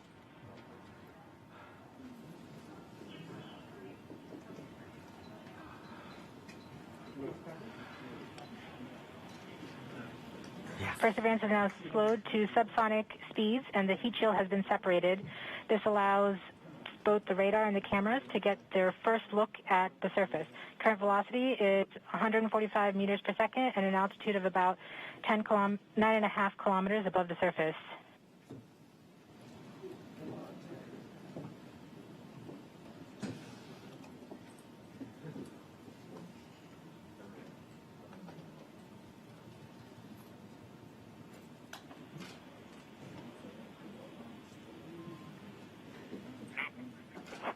Yes, yes, yes. Perseverance now has radar lock on the ground. Current velocity is about 100 meters per second, 6.6 kilometers of the surface. Perseverance is continuing to descend on the parachute. We are coming up on the initialization of terrain relative navigation and subsequently the priming of the landing engines. Our current velocity is about 90 meters per second at an altitude of 4.2 kilometers. Almost there. We have confirmation that the lander vision system has produced a valid solution and part of terrain relative navigation. Yes. We have priming of the landing engines.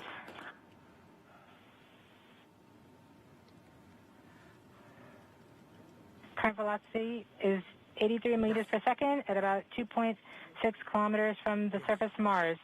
We have confirmation that the back shell has separated. We are currently performing the divert maneuver. Current velocity is about 75 meters per second at an altitude of about a kilometer off the surface of Mars. TRN Safety Bravo. We have completed our terrain relative navigation. Current speed is about 30 meters per second, altitude of about 300 meters off the surface of Mars.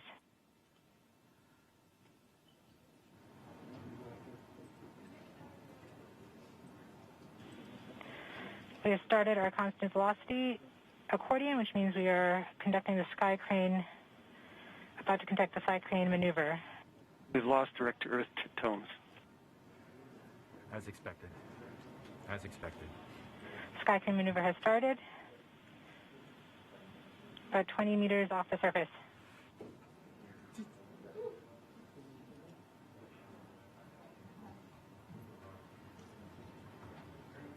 We're getting signals from MRO. UHF is good. Touchdown confirmed. Perseverance safely on the surface of Mars, ready to begin seeking the sands of past life.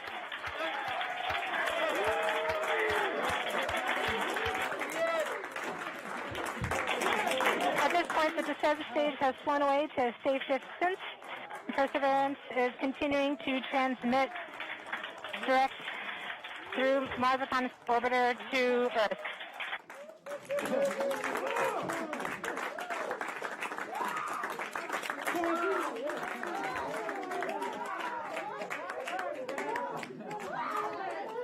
Oh my God.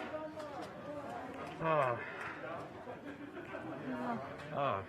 MRO reports they're still getting telemetry from the lander. All right, all stations. We got it. Touchdown confirmed. We're going to wait for the images. Wow. This is so exciting. The team is beside themselves. It's so surreal. Stay tuned. We might get some pictures. Great.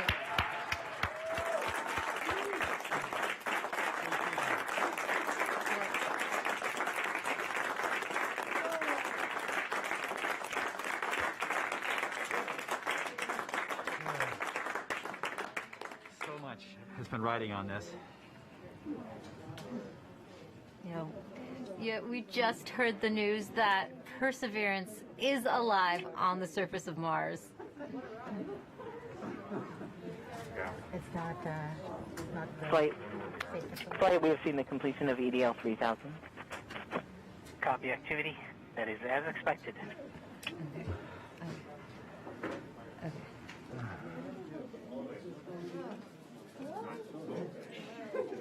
MRO is still seeing a strong signal from the lander.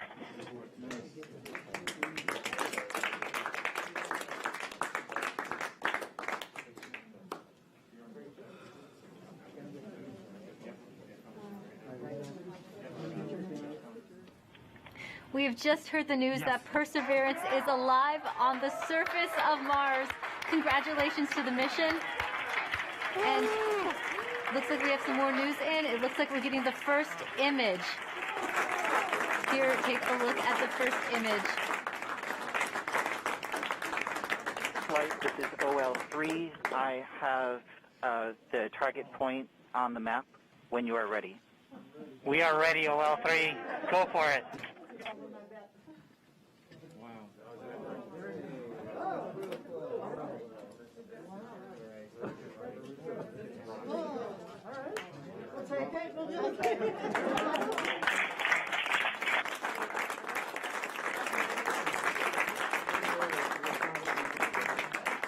Flight, I'll be moving in, showing you the safe zone that we've landed in.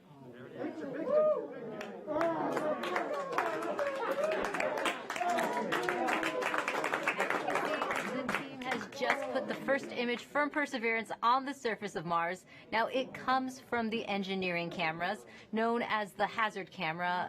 This camera is mainly used to help the rover drive safely around Mars, and we will get higher resolution photos later in the day. Look at that, right? You get the safe.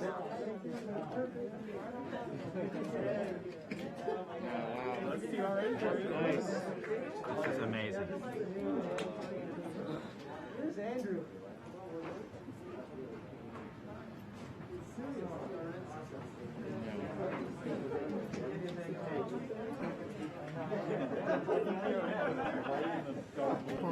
For Steve.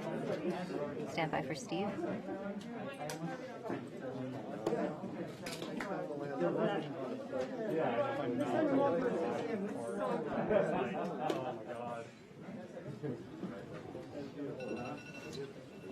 You did it. You did it. You did. You led the team. You made it happen, man. Congratulations,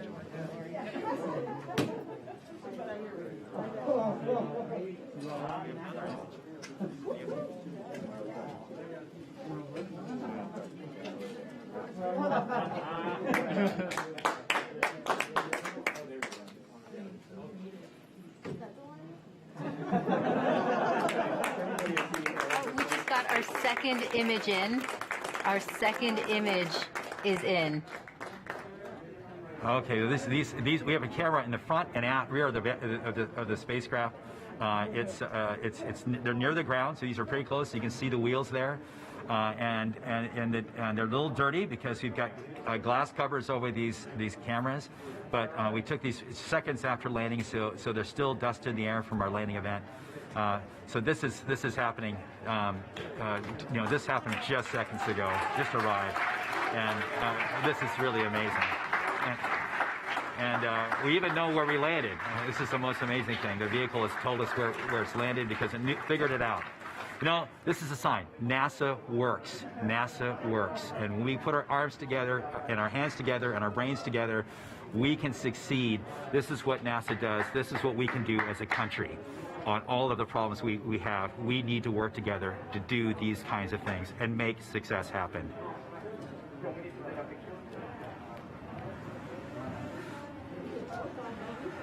Yeah. joining us now is the acting administrator of NASA, Steve Jurasik. Steve, welcome and congratulations. Hey, thank you. What an amazing day. And how does it feel to have another rover on Mars? It's amazing to have Perseverance join Curiosity on Mars, and just a credit to the team. I mean, just what an amazing team to work through all the adversity that goes and all the challenges that go with landing a rover on Mars, plus the challenges of COVID, and just an amazing accomplishment. And what does this mean for NASA and its future plans? So for robotic exploration, every time we execute a mission with new instruments, we discover new things and things we never. Drawing that I made from Perseverance, thinking about Earth. Thank you. Well, Sophia, Perseverance survives with a power source that charges its batteries overnight while it sleeps, and it keeps heaters on so that all of our critical electronics can stay warm, as well as our mechanism.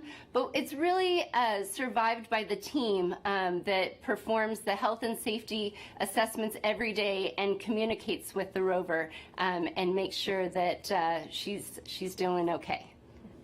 Well, thanks for your time, Jessica, and good luck living on Mars time. Thank you. Should be fun.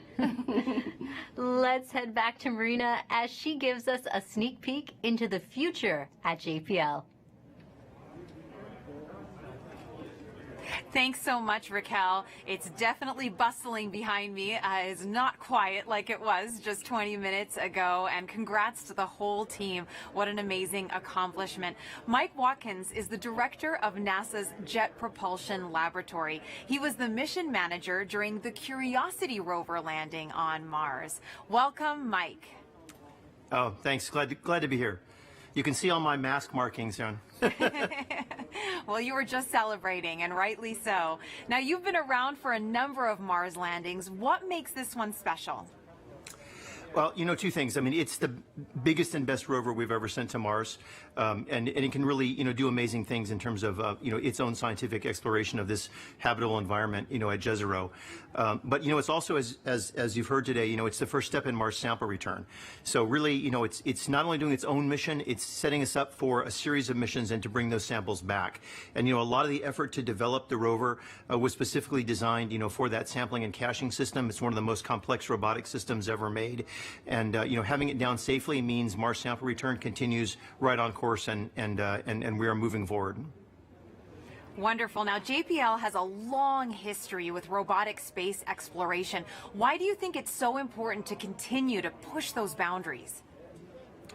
There's a lot of reasons. I mean, obviously, for places that are far away, like Mars, and even farther away, like Europa, right now, robotic exploration is the only way we can make these scientific discoveries and really understand these early habitable environments. In the case of Europa, maybe it's even still habitable.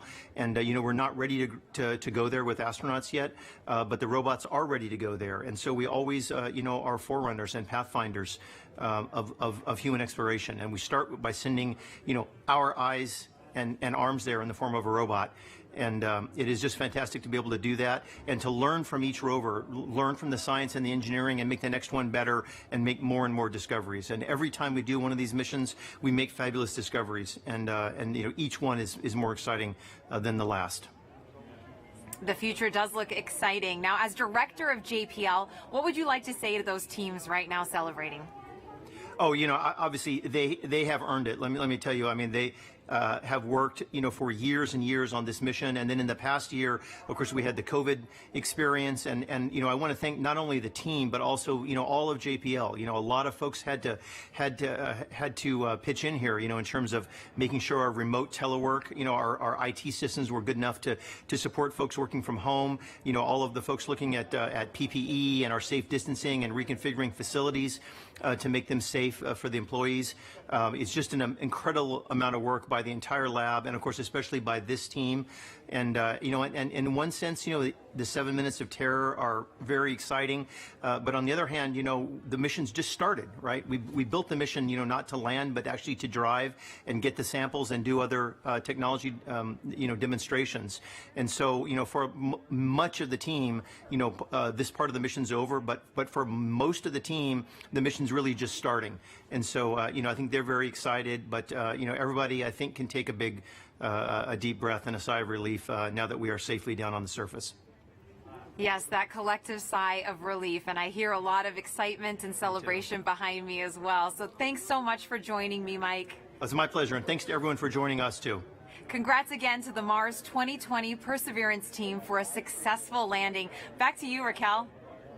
Now, there will be a flight test coming up for the Ingenuity Mars helicopter, and if this technology experiment is successful, it would mark the first time we have taken a power-controlled flight on another planet. Sometimes you have to do something just to show that you can do it. When the Wright brothers flew for the first time, they flew an experimental aircraft. And in the same way, the Mars helicopter is designed to show that we can fly powered helicopter flight in the Martian atmosphere.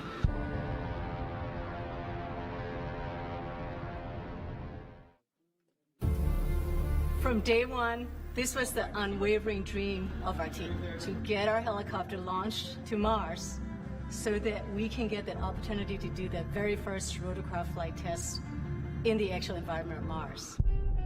It's extremely difficult to fly at Mars because the atmosphere is so thin. Compared to Earth, at Mars it's less than 1%. So the first and foremost challenge is to make a vehicle that's light enough to be lifted. And then the second is to generate lift. The rotor system has just been very fast. 2,000, 2,200, 2,400, 2,600. We're spinning between 2,000 and 3,000 revolutions per minute, and it takes a lot of energy. So it's that balance of a very light system, yet having enough energy that's needed to, spin the rotor so fast to lift, and on top of it, having to design in the autonomy. It has to be fully autonomous from the time it takes off to the time it lands. What we do on the ground is we plan the flights, and so we determine from here where we want the helicopter to go. Our experiment window is 30 Martian days. So we have planned up to 5 flights of incremental difficulty. The very first flight, the main thing is we want to get the legs off the ground, and so we will basically go up about 3 meters, and we'll hover there, and then we'll come down again, and that will be the first, really major milestone. Most of our flights will be at the 3 to 5 meter height. We will be going horizontally again at a few meters per second, probably go out, 50, 70 meters and come back. In successive flights, we'll probably push that further, try to go further. So our priority will be to get back engineering telemetry and not so much images, but I'm sure we'll return a few, because they'll always look cool. At this point, we've tested all we can on Earth. We have mathematical models that shows how it will fly at Mars, and we've tested it in the simulated environment that we can create on Earth. It really is time now to do the real flight test at Mars. Nothing is a given, but we have done everything we can in terms of a test program here on Earth. The vehicle's performing extremely well so far. It's been doing exactly the right thing, even right now when it's bolted onto the Perseverance rover. So there's a very good chance that we'll pull it off, yes. But it's still high risk. And none of us forget that you could have a glitch that, could mean end of mission, yes. It's going to be exciting, reacting to any surprises we have. We can't wait. What's really most important is everything we're learning here is for the future rotorcraft systems that we want to introduce into space exploration. Mimi Ong is the project manager for Ingenuity. She joins us now as they await a chance to check out their helicopter in the coming days. Welcome, Mimi. Thank you, Marina. Oh my goodness, we've been talking about this for months, Mimi. Did you ever think you'd be here at this point? I mean, what's going on in your head right now? This is super exciting. We have been working on Mars helicopter for over 6 years, testing and carefully designing it for operation at Mars. So what's going through my mind? Ingenuity Mars helicopter is finally at the destination that it is designed for. Now that Ingenuity is on Mars, what is the timeline you hope to accomplish as you move forward? We have a series of major milestones between now and Ingenuity's first flight. So tomorrow we'll turn on the helicopter and its base station to confirm health after experiencing the dynamics through the EDL just now. And the next major milestone will be when the rover deploys the helicopter to the surface. And that marks the first moment that Ingenuity operates on its own in a standalone manner. And surviving that first cold, frigid night of Mars will be a major milestone. We'll execute a series of checkouts, and then we will perform that very important first flight. And if the first flight is successful, we have up to 4 more flights in the 30 Martian days that we have set aside for our flight experiments. And that's when you finally can breathe, right, Mimi? Now, why is it so important to have that aerial dimension to space exploration? A helicopter flying far ahead of rovers and astronauts in the future can provide high-definition reconnaissance information for the rovers and the astronauts before they take the long journeys. And as importantly, being able to fly will enable us to get to places that we cannot get to with rovers and astronauts, like sites of steep cliffs, deep inside crevices, areas of high scientific interest. It will be game-changing. Game-changing is right, and we've talked about this a lot. You've mentioned the risk is huge, Mimi, but the reward is high. What will be your greatest reward? You know, our team started with the question of whether a helicopter can fly at Mars, given the extremely thin environment. And we systematically demonstrated a series of technical steps. We demonstrated lift first, and then we demonstrated lift and the first ever powered control rotorcraft flight in simulated Mars atmospheric density. And then we went on to build the full-up helicopter that can not only fly, but operate and survive autonomously at Mars, all under 1.8 kilograms, about 4 pounds. And each of these major milestones have been a first. And the success at each of these has been so rewarding. And along the way, the rewards just kept coming. And I have to tell you, at this moment, it's going up exponentially. So after all these tests, analysis, simulations, and more tests on Earth, our team now gets a chance to test, prove, and learn how it works in the actual environment of Mars.